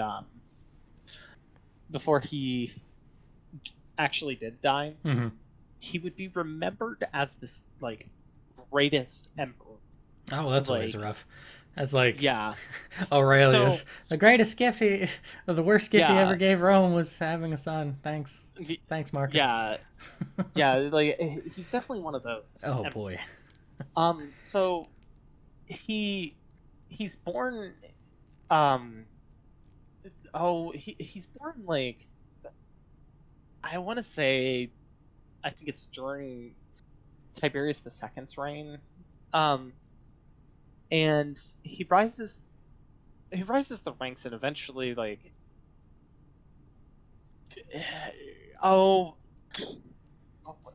he basically starts fighting off against the Persians. Like you do. Yeah, you know, like he goes back and forth with them. Not really much is known about his early reign, or I'm sorry, not his reign, his early life. Mm-hmm. But he ends up becoming emperor. It's because focus is basically a complete and is losing like large swaths of territory in the current war against the Sassanids. And this war, particularly, is you could argue the very end of late antiquity. In fact, you could argue that it's the end of antiquity. Okay. So this war starts with, you know, back and forth between the Persians. Khosrow II is wanting to be established on the Persian throne, and he asks, Marius, or not Marius, Maurice, rather, to help him establish him on the throne. And Maurice is like, yeah, I've got that. But the problem is that Focus the Usurper steps into play after he establishes Khosrow on the throne and basically kills Oops. his entire family and then becomes emperor. And so because Khosrow II doesn't want to seem like a weak emperor in the Persian sphere of influence because he was placed on the throne by the Romans, he sees this as a spit in the face and uses it as a casus belli to invade Rome. And he starts just wrecking Rome. In fact, actually, he takes Syria, he separates Egypt for a little while. And so Heraclius steps in and basically beheads Focus and takes over. And We're done at the time that he takes over, Rome's almost completely decimated. Like, Constantinople's like the last major city that they control, and they're marching on the gates of Constantinople at that point. And he makes a decision, and tells basically the Senate that we need to move to Carthage, because at that point Carthage had been re-brought back into the fold, and the Senate's like, absolutely not. We're not abandoning Constantinople to reestablish ourselves in Carthage, which would have been kind of interesting to think about, because like if they would have actually reestablished, roundabout. yeah, it would have been kind of interesting in that regard. But the ghosts of all those slaughtered Carthaginians going, well, well, well. but that would have been an interesting turnaround. So he's like, okay, if you're willing to deal with my rules about how we deal with it, then we have to start by you guys cutting back your food, you guys doing the things that are necessary to survive a siege. And so he basically gets full immunity to do whatever he wants, but he actually uses it And so when he starts to push back against the Persians, he basically only has one army, and he actually goes up and goes with the army. He leaves Constantinople, which is next to unheard of throughout most of the rest of Roman Roman history at this time period. In fact, actually, the last couple centuries, it was not rare for Roman emperors to go all over the place, but past Theodosius, it started to become rare for them to leave their capital city. And so Khosrow and Heraclius go out, and it comes back to the point where they basically separate the empire back to the way it was pre.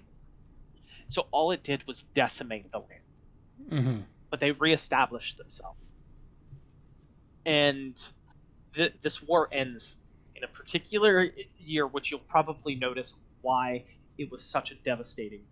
It ends in 628. Within the next few years, the Persians are gone. Right. Because the Caliphate takes advantage of this war and decimates these recovering empires. Right. So, like, you want to talk about the perfect timing for the Caliphate to step in?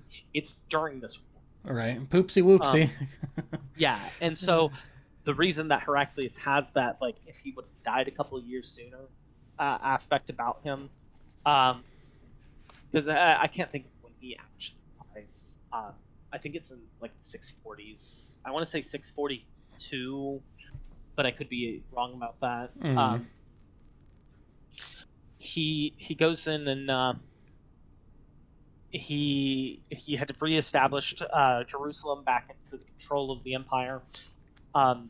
He actually goes and orders the cross be removed from Jerusalem and brought back to Constantinople. That's how little he can actually do about the emerging the caliphate. And so he basically perfectly reestablishes the empire, only to lose it again as he's dying. And so his successors are nowhere near competent enough to actually deal with this at the time, especially Constantine III. His I know that's who took over after him. Yeah, it's his son. They're not able to deal with it because, one, they're not as competent, and he doesn't last very long himself. He's I want to say he dies like a few months after. He's one of the shortest reigning emperors. Well, I mean, and so, yeah, just that's always hard. It's hard to replicate success from generation to generation, even if they are given similar upbringings and similar situations. It doesn't quite necessarily translate out to. But yeah, the Heraclian dynasty, it lasts almost 100 years, but it lasts in the time that basically becomes the decline of the empire, or the complete decline of the empire, when the Romans are basically nothing but a Roman, and they have a reemergence, which is kind of even unusual for like an empire to go through, because once again, you look at the way that these empires kind of rise and fall throughout history. You don't really typically see the same institution, even though it has changed a lot. Rise, fall, rise again, fall, rise again, but still be intact the entire time. Like, typically, when an overthrow happens, it's complete decimation. Right. And you could argue that it wasn't that way with Britain with the English Civil War, but it definitely was with like France with the topple of Louis, as well as going back to the kings and then it getting retoppled again. Right. Like, France didn't know what it wanted to be in the 1800s. It was having identity issues. Oh, 100%. Like, it's not like Russia where it gets punched once and then has a complete personality. Well, I mean, But sometimes that bonk to the noggin will do it. but yeah, so like you could you could argue that the Fourth Crusade is the one that's the big defining change, where it's a completely different empire. You could argue that I could see that. That's the one I could argue, or I could agree with, that maybe the reestablishing during the Paleoglus. I always butcher the last dynasty in the Roman. Is that how you say it? Pelagius? It's something like that. Yeah, I always butcher it. But the Pelagian dynasty, which is the last dynasty, which is kind of like you kind of feel bad for that dynasty, because after it reestablishes itself, it's the longest lasting dynasty in all of Roman history. But it's at a point where there's like, but it's such a decayed empire at that point that it's really. That's why, because nobody was bothering with it. Yeah, like the only people that would actually help them were the trading cities, because they wanted access to the east. Right. And so Constantinople guaranteed that access, and when it didn't, you have the things that spawned death of the in the 1400s, which is the discoveries of the Americas. You have the trading into the West, the massive colonization, and such forth, and so on and so forth. But Constantine the 11th, like he's like the crown jewel of why I think that up until their dying days that they were very Roman, is because one, he has that Roman sense of pride that you could see all the way back from the time of the Caesars, and the time of the Republican days. Like he basically sits on the precipice of whether or not Roman sovereignty survives, and it doesn't. But his legend lives on from it, because when Mehet II invading the city, he has the chance to escape, and he says, "No, I'm dying with my city. I'm dying with my people. I'm dying with Rome. If I am to die, I'm to die." And so, when you think about the times of, like, say, the Fourth Crusade, which is where I was saying that the most you could identify as the most or strongest claim for it being a separate empire. It's because it's not established. Like Constantinople falls, it becomes a part of the Latin Empire, which is just a poorly misunderstood state that was trying to be Roman, but it couldn't be, because at that point, like, the Orthodox Church was completely different established. Right. They just basically brought in Roman rights, or I'm sorry, not Roman rights, but Roman Catholicism, and established it in the city and such. But yeah, so like the reason that I'd say right there has that strong claim is that it just no longer exists anymore. No, that's fair. Like I said, I think of it more in the lines of it is even if the dressings, or even if the insides are the same, the dressings outside are a bit different. It is a simpler mechanism to tap on the label of Byzantine than it is to think of this as one giant process because think of even like the Republic versus the Empire. Those are two different things, even though they get that estuary in between of like a generation or two with Caesar and all that fun stuff going on. But what? Well, even with like the idea of like the Roman Empire, Republic, they actually still called themselves the Senatus Populus Dei Romani. I get that, Which but is- I'm saying you are looking well, at yeah. it from a personal standpoint. I am looking at it as the observer, and I think for that to be a bit more digestible for the common folk, that is why that sort of thing tends to bleed out in that way. That's why we give it that. Oh, it's the Republic of Rome. That's why it's the Roman Empire. Because if you try to meld those two together, they're very different, distinct beasts, and you're looking at what, 2,000, close to 2,000 years from, the who are the peoples that they started. It starts with an E, that the Romans were fighting with. Are you talking about in Italy? Yeah. They call them the Etruscans. Thank you, the Etruscans. You have the Etruscans and stuff. And then they start to become their own thing and everything. You're going from that point all the way up until, no, it's more than 2,000. 2,000-ish years. 2,500-ish years. Yeah, 2,500. Really want to argue? Depending on Yeah, I mean, like if you really want to get to, it's like 2,200, because like you'd argue, oh hey, the 753 birth year of Rome itself with Romulus and Remus, right, and then leading up to 1453.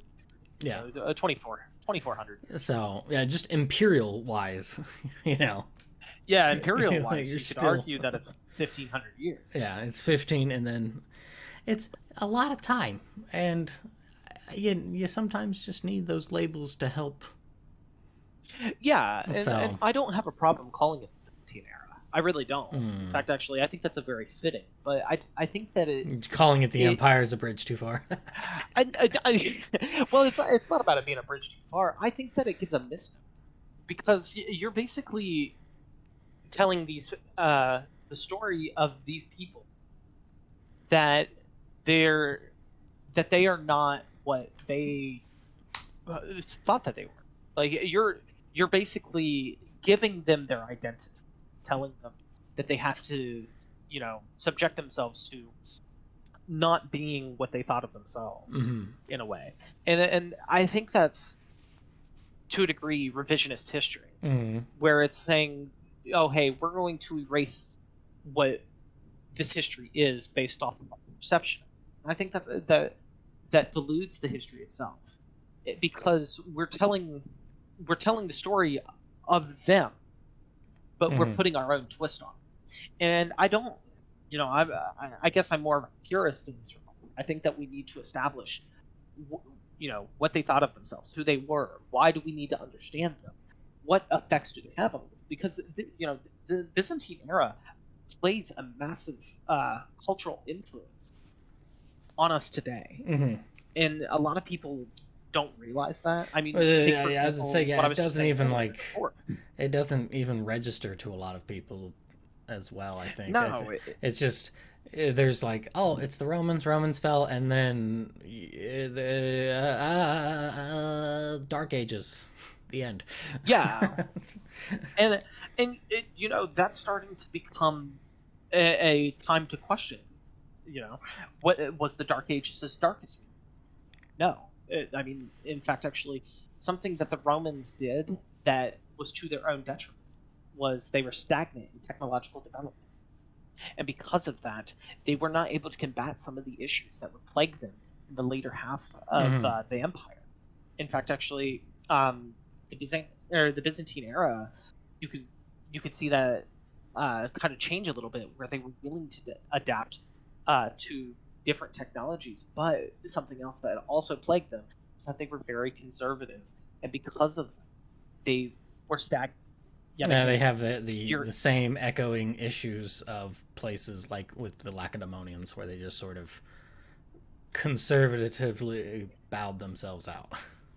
Yeah, and well, like you know, they weren't necessarily isolationists either. They recognized that they had to trade to survive. Well, And no, if but they like you wanted said, to, it's very like you've heard me say this before. Progress into a pit, still progress. It's also that catalyst of creativity that will, get you over that pit. where yeah, is if you never try to make the leap over it, eventually the wall is going to come and just kind of push you into it. You're just going to run out of space to hide. yeah, and you could argue that's what happened to the. I mean, did they progress in ways, but their final dynasty was plagued with having problems with a much greater force that by the time that the death throes of the empire comes, they don't have very many friends because they've alienated them from the empire Right. at the pinnacle of their power, and everybody sees them as a relic of a bygone era. Mm-hmm. And because of that, they're sitting on the greatest city in the world at the time, attempting to divert their own fate, and it's technology that ultimately changes them. Like, look at how many times Constantinople is besieged and they push back the invaders. The city's attacked 26 times. Mm-hmm. And the Fourth Crusade is the weird one because they were already in the gates by the time the city falls. So it's not in the sense of getting attacked from outside. The city only falls from being attacked outside, and that's by Mehmet II. And they're a very superstitious people. Like, the Romans had always been superstitious. Mm-hmm. But there's two things that I found utterly interesting. One is the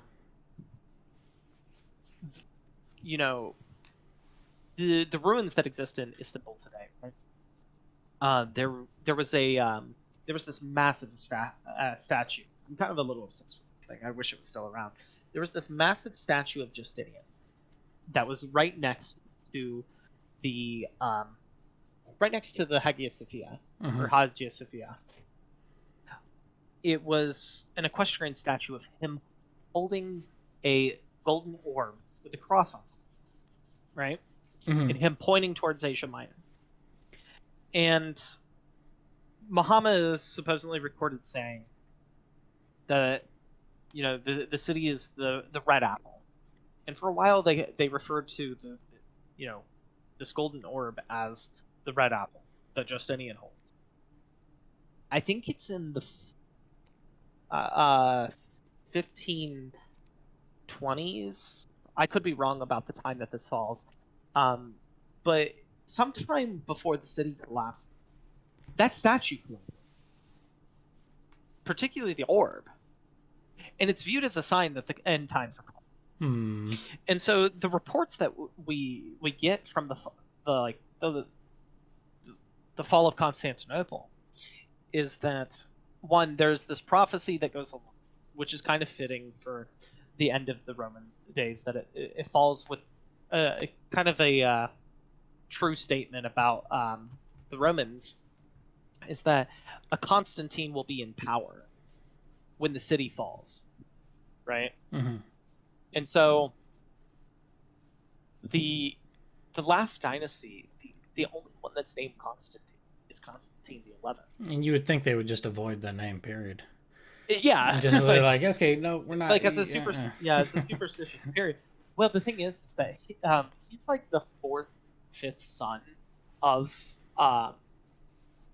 Manuel, Mm. and so they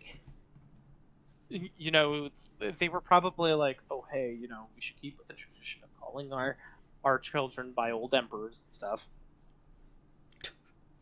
I mean, they're just I'd be digging further into the hat to pull out a name. I'd be like, oh no. Well, nope. But look at the way that a lot of people view the start of the Roman Empire. They see it as Romulus was the founder. Augustus founded the empire, right? But the last emperor of the Western Empire is Romulus Augustus, or Romulus Augustulus, as he was known, which is just Right. little Augustus, right? It kind of combines the two facets of the Republican days, the end of the Republic, and if you look at it as that separation, those two names combined, where a lot of people will look at the Byzantines and say the first emperor was Constantine, the last emperor was Constantine. In other words, the biggest Eastern LARPers. They were fanfic Romans. Come on. Fanfic Romans. So, all right. Well, as I say, I know we could certainly gab on this for a bit more, but I mentioned this before.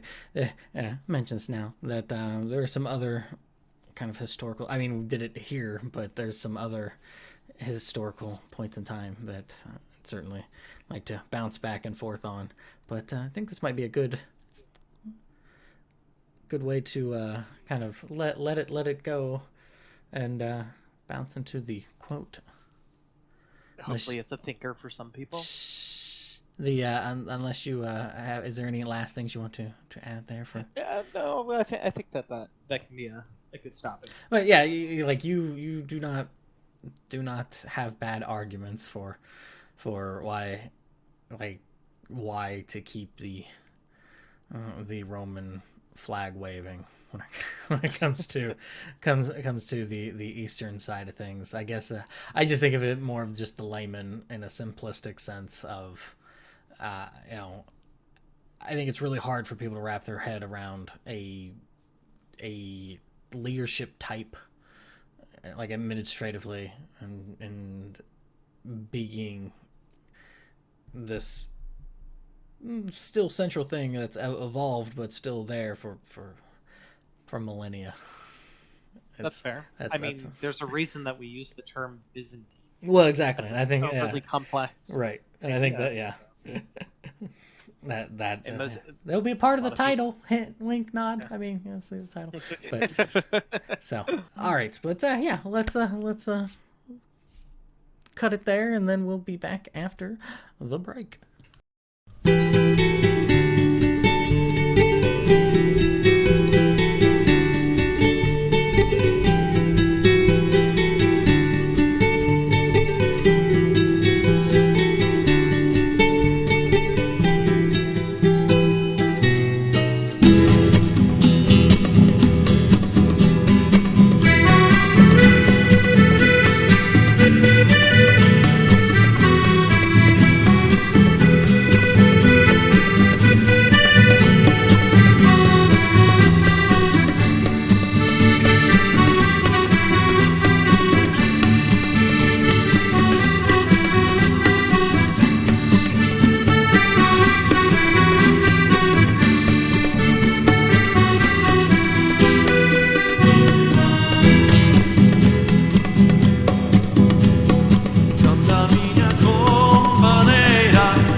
And welcome back. That song there is probably gonna butcher it. I'm gonna try not to. Deixame Subir. There. Deixame Subir. And it is a comfy one. I get almost like a harbor vibe. Like, I don't know. I can hear the ocean spray over the song. That's that is it's just the imagery that comes to my head when I hear the song. It's a nice comfy song. So yeah. Any comments you want to add to that? No, I can definitely hear that in the tune. So every time I listen to music, I get the weird urge to listen to like an audiobook. So I don't listen to music very much. Fair enough. So yeah, the quote section. Got a couple of quotes. I got one for myself, a Cody's got one. I will let the guest go first with their quote, please. I did one for the theme, which was good old Polybius. But he stood watching Carthage burn. Scipio reflected on his fate of this once. Oh my God, I just butchered that. That's all right. I butcher it all the fate time. I butcher it all the time. Once. Oh, here, I'll just start over. Yeah, Rewind. Try again. none of that happened. I'm a stutterer, so I get a pass. Yeah, they listen to me, so they understand. But as he stood watching Carthage, Scipio reflected on the fate of this once great power. Overcome with emotion, he cried. His friend and mentor Polybius approached and asked why Scipio was crying. A glorious moment, Polybius, but I have a dread foreboding that someday the same doom will be pronounced of my own country. Scipio then quoted a line from home. A day will come when scarred Troy shall perish, and Prim and his people shall be slain. Dun dun dun. Da da. And what is that from? The works. Not the works. Polybius talking about the great peoples. Mm. I'm blanking on the actual name of the source now. You're good. You're good. I mean, as long as you give who it's from, that is the. Yeah. So Scipio. Polybius is a good source in a way. Like there's definitely some problems. Polybius is also, I think, the name of some like ridiculous arcade machine that allegedly was made by the CIA to induce panic in players or something in the 80s or something nonsense like that. Oh, why do these things stay in my head? I think the angry video game nerd did some little like mock horror video of it or something. God, I haven't thought about him in a long time. I don't even think about him.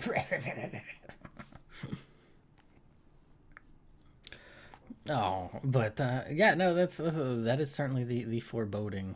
Like I really like Ovid a lot. So a lot of the poetry that gets written into there. There's that description of the mountains and them catching fire, which is always a really like stark, like, what the hell happened? Why is everything catching a flame? I was about to say there's a couple ancient authors that I really enjoy. Cassius Mm-hmm. Livy is another. I like Livy, but I recognize that Livy is a weird one.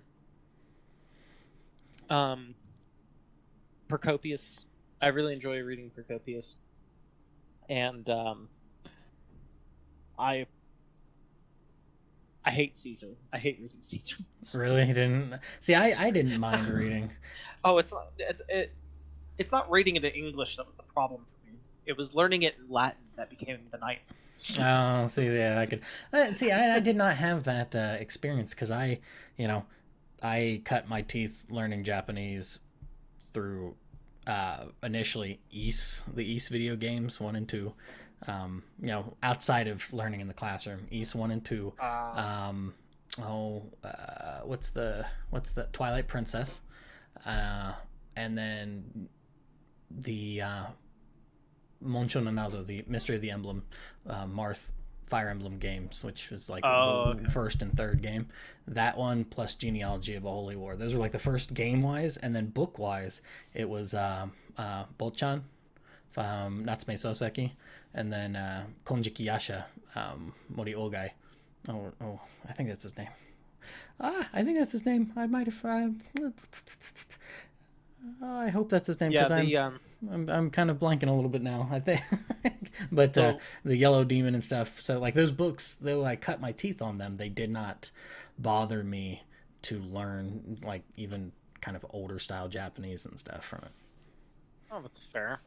I mean, the one that I really enjoy reading is Cicero. Yeah, that's good. Like, That's good in a lot of different ways. He's like just just Cicero has practical things. I know that you're a big fan of Aurelius, but I'm not as big of a fan of Aurelius. well, Like, it's he definitely has practical things, but it's the to say, stoicism stuff that I know can rub people the wrong way. I mean, look at Nietzsche. yeah, He got really pissed off with a lot of the stoicism stuff. But I don't know. I find it more of just a fascination with here's this, potential inner workings of somebody privately putting down these thoughts. Um, you know, well, I mean, also consider the fact that it's, hand to page, a Roman emperor speaking. Well, no, that's what I mean though. Is that Yeah. he's putting down these thoughts, and in some of those thoughts are very similar to just kind of my mindset with things, which is just kind of neat because it's two very different upbringings. Oh, well, yeah. So, well, it's just neat to see that how, despite time, distance, and class, how you can still have similar thoughts as some other individual and stuff. And I think, to me, that's always a Like cool, fascinating thing with life. Like a Roman emperor. Well, yeah. I mean, not to like put like, oh, I am super cool, like, and stoic, like how Aurelius wanted to be, kind of thing. Not that at all. It's just like, oh, that's neat. That trying to be like, okay, just don't let the dude that aggravates you. Stop that. Like, I get it. It's a good lesson to have there. I mean, if he would have taken his own advice. Well, but I mean, that's a lot of people though Yeah. that are like that. That's why, Yeah. that's why some people get really obstinate if you ever bring up any sort of advice for somebody to be like, hey, here's that. Oh, I didn't ask for advice. I'm like, well, I'm just. And there's plenty of instances where it's like, oh yeah, you should probably take your own advice on stuff, and it's just no, not gonna do it. I'm too enraptured and ensnared in my own silly nonsense.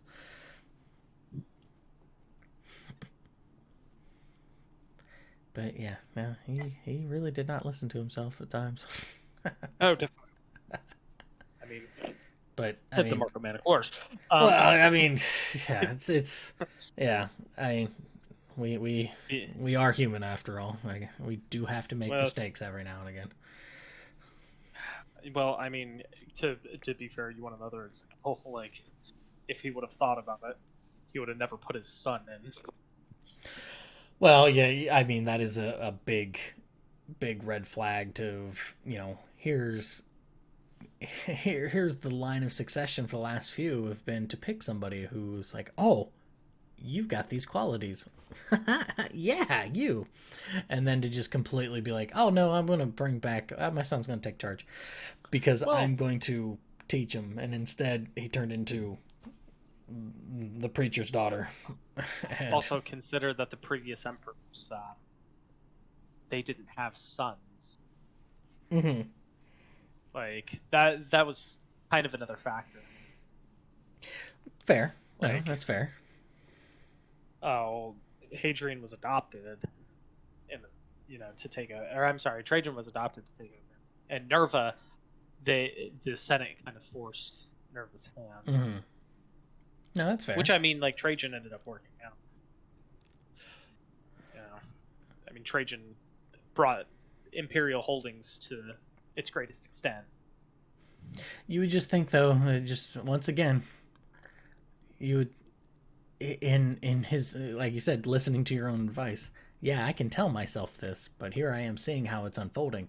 Oh, here's another human being who has their own thoughts and everything, and I am boring him to tears by bringing him up to the the warring fronts. This is not going to end well. Too bad for Rome. Think about how glorious it could still be today. Womp womp womp womp. Marcus Aurelius wasn't a moron. That's why Nietzsche was so angry. He's like, Rome could have still been great. Yeah, You Rome fool. would have never died if it weren't.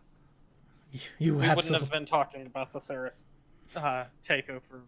No, we would have been talking about the glory of the Roman world. You garamaddled fool. Oh. Next, he'll be arguing, or next, you'll get those people that are like Rome purists that will argue that racism wouldn't exist if it weren't for No. Rome. There's people that do that for some. It's like, Okay. sure. Yeah, right. Okay. Yeah. All right. I'm fairly certain Rome existed, but there were dickheads then. Right. So, all right, and my quote is from your boy Procopius, because he has copious amounts of pro comments. Oh yeah, I went there. Copious amounts of opinions. And I'm about to share one of his, and it is, as I quote, "While cleverness is appropriate to rhetoric and inventiveness to poetry, truth alone is appropriate to history." Ooh, this I like it. this is a good one because like it definitely reminds me of a conversation that me and Dad had, and I think the term often used too much is that, and this is even some historians even use this quote as history is written by the victor. I think in a way that sentence is nonsensical. Reason that I think it's nonsensical is that histories today are not written by the victors. I mean, in a way that they are, but Well, if I write like, are you talking about like history, like recent history, or are you talking history as in history is the general concept? Okay. Of history. I don't like the term because I'm thinking of it as a general concept, right? So if you think of history as a general concept, what if I am writing about, say, the Assyrians? How does that concept apply? I'm not Assyrian, so I'm not writing for the victors of the Assyrian Empire. I'm simply writing of them. And I think that it tries to simplify history when you can't simplify history. I think that's a problem that a lot of people do. I think you're being a little unfair. How so? Because I think it's more in junction with recency. Like the recency bias of an event is told by the people who are on the winning side of it. Yeah, but to a degree. I mean, like, you'll get like certain aspects that don't talk about their own losses, or they'll explain why their losses are a particular way. Coping. Like look at Japan. It's an example. Oh, no, they don't talk about those things. What are you talking about? Yeah, that's a point that I want. I want to. You'll have nations like Japan where it goes, the Meiji Restoration, it was a glorious time. We started to expand our empire, and next we have our capitalist ambitions. What happened between your capitalist ambitions and conquering the entire Pacific? A couple books were written. Had to clean up the flag. The flag got a little dirty. A little too much red. We had a disagreement with America, and we agreed with them afterwards. But then you'll get into, like, look at the U.S. when it comes to Vietnam. We are starting to, like, and this could also be more of a recent, but, like, we're starting to look at, like, American historians being kind of self-loathing in a way. And that's a little bit of, like, the political spectrum coming. Well, I think the left kind of. I think you can see that just in general in like historical aspects of a self-loathing with different writers. Yeah, I mean, so there's going to be certain historians that write about like lost battles and blame it all on one commander. It's like there's certain times that one commander can definitely be blamed a loss. if we want to go back to the Romans, you could point out some flawed battles, that, like Valens as an example, with the Battle of Adrianople. That's his fault. He pushed his troops too hard and then bit off more than he could chew. Like, nobody else is to blame for it. I mean, but you can also get into the gritties of the Battle of Adrianople and see, well, there's a massive horde of barbarians that are coming into the Roman territory, and they're going to destabilize the region. So, yeah, he needed to do something. He just ended up choosing. But, when we look at other aspects of, like, losing, sometimes it gets glorified in a way. Like, look at the way Napoleon was kind of viewed after the fall of. Yeah, we call that coping. Coping. It is coping. Well, that, but also you have the almost poisonous kind of mentality of the underdog in that regard. Like, it's because it's like, oh yeah, the underdog, it totally, like, we're totally gonna overachieve, but then if we lose, we've got the safe bet of, well, we were the underdogs, so if it doesn't happen, that's all right. And it's like, you can't have the I mean, look at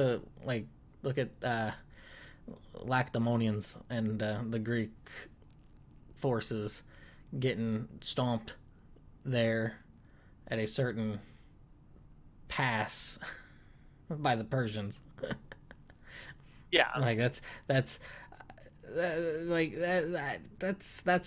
similar to like the Alamo, like the coping of oh well, we may have lost this one, but you know what? You won't break our spirits. I mean, yeah, I can do this all day. You kind of see that with the way that the American Revolution is. Because, like, and this is starting to get into the aspect of the way that sorry, cheers, being weird. The way that the founding fathers are viewed is like, you're starting to get contempt for them because some of them were slave owners, but at the same time they're revered as intelligent humans of the time we lived in. And I had this conversation with somebody the other day, was that we can't judge historical characters based off of the things that they did in their time period by today's morality. And the reason that we can't is that nobody would fit the standards in today's morality. One, because it's constantly fluctuating on what's acceptable and what's not. And that's not to say that it makes it okay. But we shouldn't vilify people of the past simply because they lived in a different time period. And so, when we think about like the founding fathers, they're revered because they brought innovation, they brought change on a large scale that would lead to the betterment of a large group of people's lives. For example, the people of the United States. I mean, like, you could argue that, like, oh hey, we're in political turmoil, things are going terribly, and it's like, yeah, but half of the people of the continent are starving. Like, there's certain perspectives when you look at history that you have to go, yeah, even when we live in a bad time, we have to think, is it better than this time? Is there things that are going on that are worse than previous?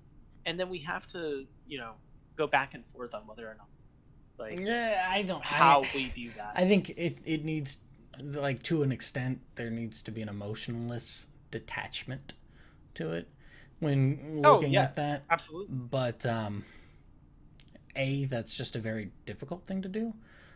B, the biases of the lens that it's projected through is also going to make that harder one way or the other. I don't, and this is just me on a personal level, I don't sit here and think of, I don't dwell in the past of, I used to be a lot lighter and had more hair on my head than I do now. It's not a thing that I think about. It is a time of which is not there. So to try to compare, that is not. I don't know. I think the not necessarily the rat race, but the battle for betterment begins anew each day.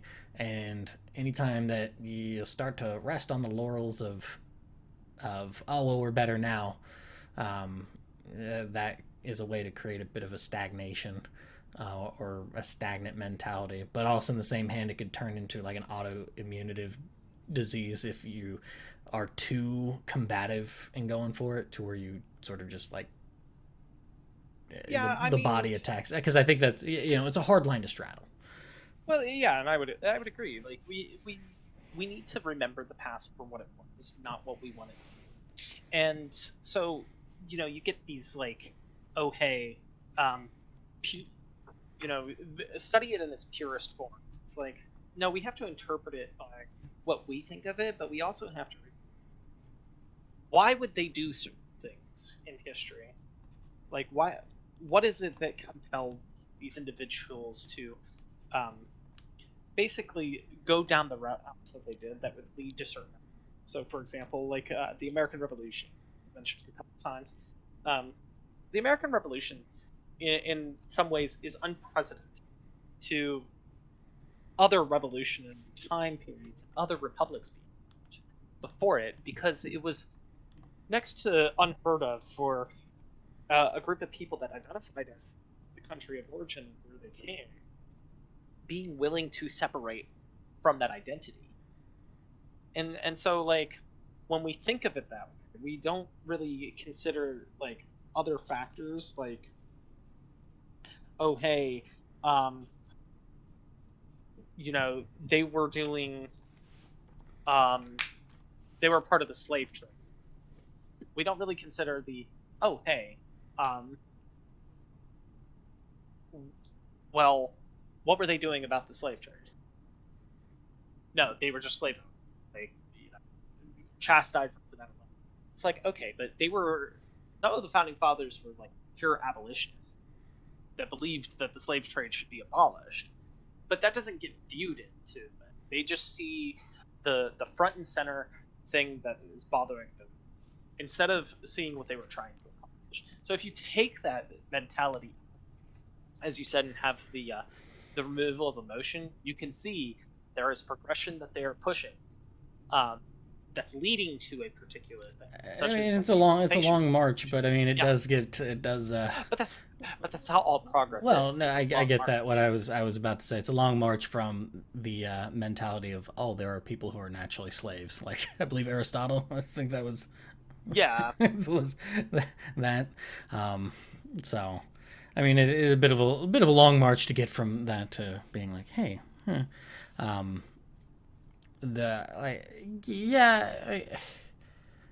no, and I mean, I get it. It's just, I don't know. To me, it's almost like the I can't remember who said it. The it's not the, you can't be condemning the ways you earned your empire. By that point, you have to keep it. Otherwise, if you lose it, it's much worse than. You know which one I'm talking about there. Yeah, no, I know exactly what you're talking about. Yeah, that quote yeah, because it's like, oh yeah, because if you, it's been a minute since I've read Aristotle, if I'm being honest. I don't know if that's, I don't think that's an Aristotle quote. But, I thought you said.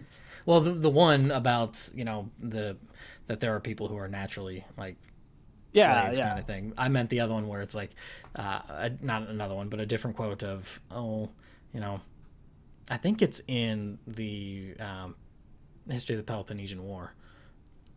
I think Thucydides. Yeah, I think Thucydides. It's something in Thucydides about how, how you earn your empire is what it is. However, to give it up is a much worse thing. Yeah, because it's almost like cutting your nose off to spite your face, sort of thing.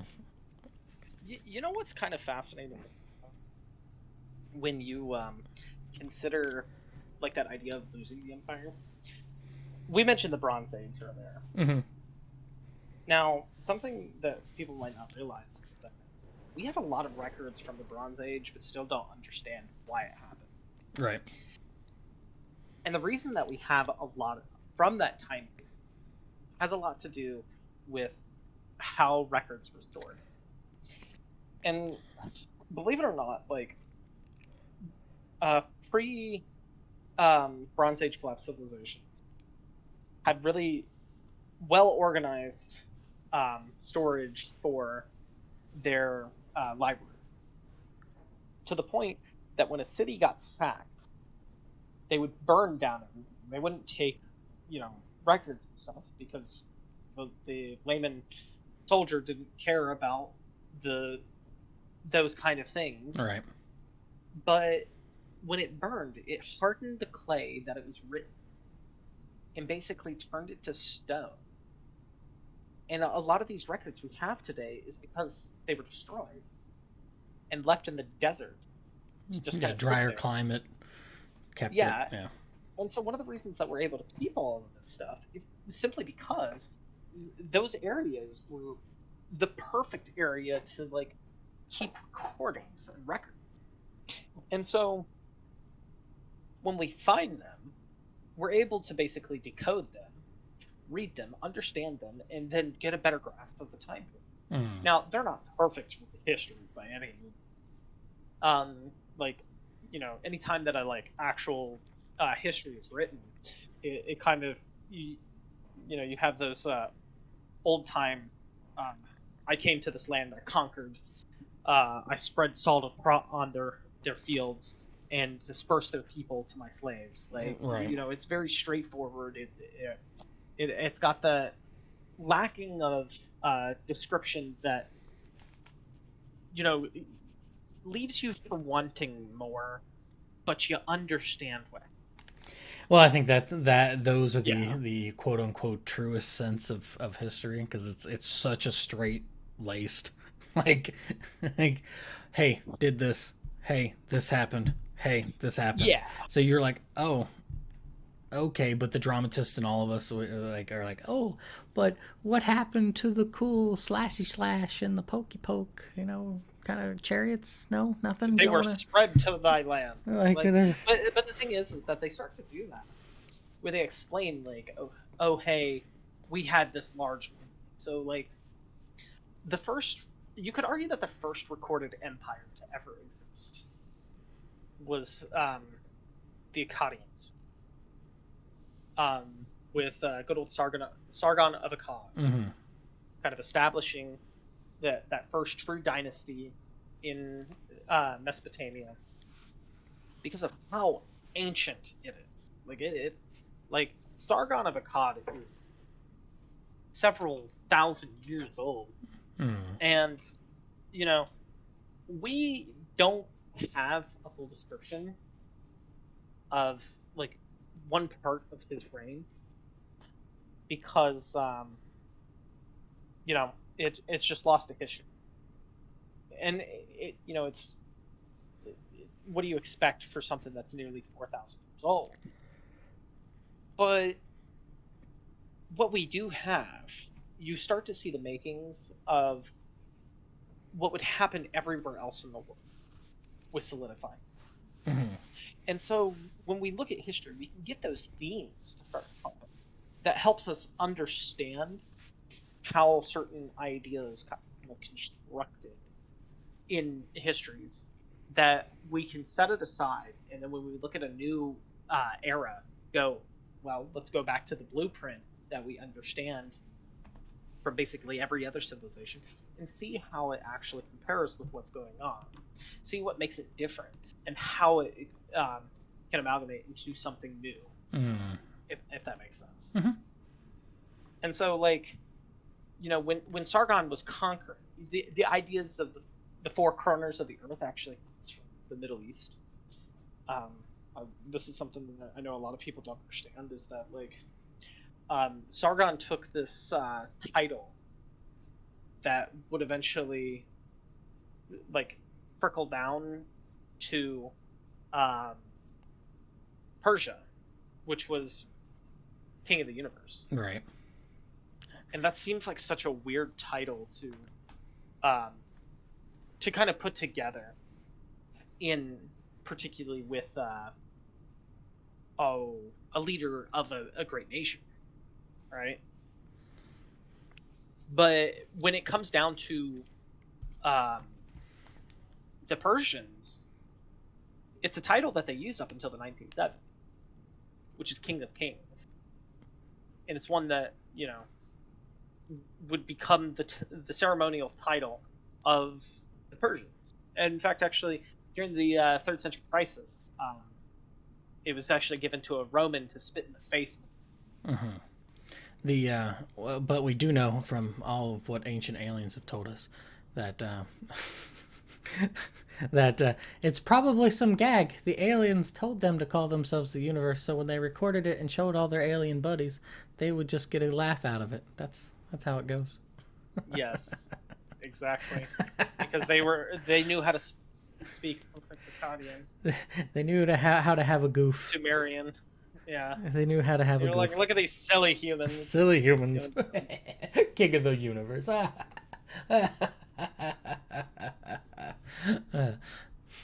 Yes, I've cracked the code. See, something that also kind of interests me, and this is kind of my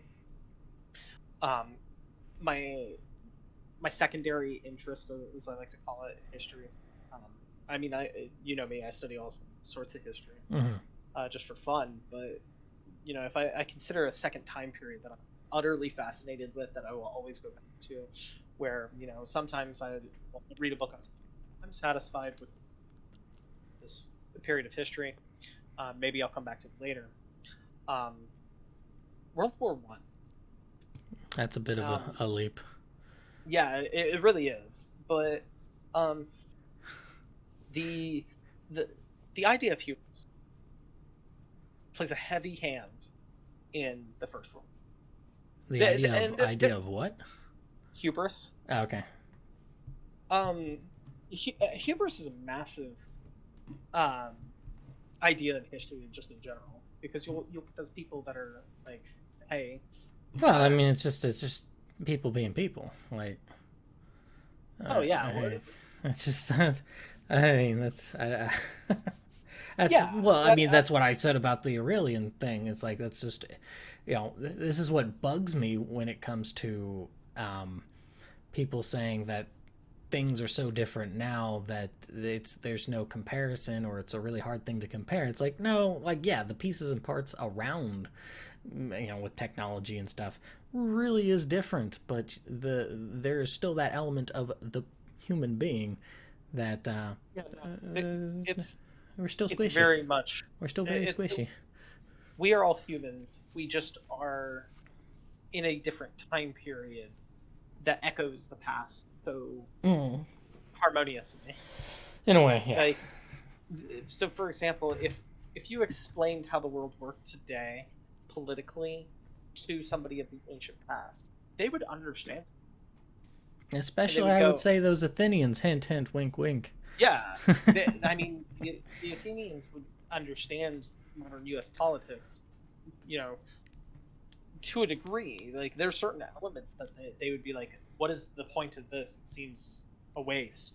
Now, I would say that the Romans would understand American politics better than the Athenians, because the Athenians had a pure democracy. Well, I would say the Athenians would understand us more on a cultural level than that of, and that's another thing. Oh yeah, I would agree with that. We can talk about that at a different time or something. But, yeah, like, because that's that one, like, because there's echoes and stuff like that. But the reason that I have this fascination with the First World War is that I would say that it's the most unique war in history, not because of the fighting, but because of the way it changed the world as it happened.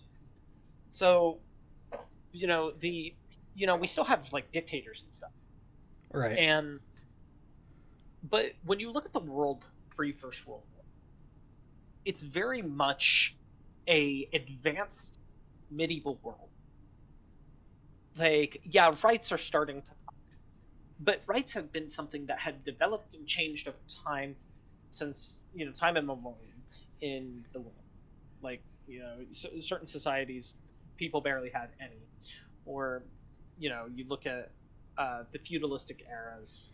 There was a lot of experimentation with Yeah. what people were allowed to do and what they weren't. By the way, you can blame Diocletian for basically creating feudalism. But you know, you look at the First World War, and you have. I like to call the First World War the clash of the ancient world and the modern, because you have those advanced technological elements that will become vital and at the centerfold of modern society, rushing against the institutions and the ideas of the past, Dun, dun, dun. and colliding with one another. Right. So, you know, you can take some of the battles. No time or no war in history has so many uses as the First World War. Mm-hmm. I'm kind of wondering where you're trying to get to the thing about my quote. Wait, with the truth bit, yeah. Yeah, well, this actually connects. Well, okay. I'm connecting it with the hubris. Okay. So, like, you know, when you look at sorry, you kind of threw my train of thought off with that. When you connect those kind of ideas in the First World War, Mm-hmm. You start to see the characters at the beginning of the war. They have that sense of pride, and you can include the soldiers, where they're like prideful that they're ready to go to war for their people. That is something that has existed in time immemorial as well. Like, people are more than happy to go to war for their nation, but by the end of it, they hate it. They despise the idea of conflict and want to create a new world order. And so the hubris in it has to do with both the ending and how it starts. One, thinking that it would be quick. Thinking that it would go into. The ending would be thinking that they could do the terms the same exact way that they have done time and time again. Not realizing that the world is completely different than what it used to be, and that new ideas are forming to mold the new foundation of the world. Because it was just reset by fire. And it's about to be reset again to them, but they don't know that. And so, harkening back to the way that we view history can lead into those aspects of, say, like, how the Nazis took power and viewed themselves being wrong. Were they wronged? They participated in the war. They participated in the losing side. But, you know, they're the ones that are, you know, going back to this, history is written by the victor. They want to be the victor so they can show themselves to be, you know, this beacon of hope to a particular set of people. They don't get that. And so when we look at the history, to a degree, and with, you know, the Second World War, you can say that, yeah, we wrote the histories of the Second World War because we were victors. But how many nations really won that war?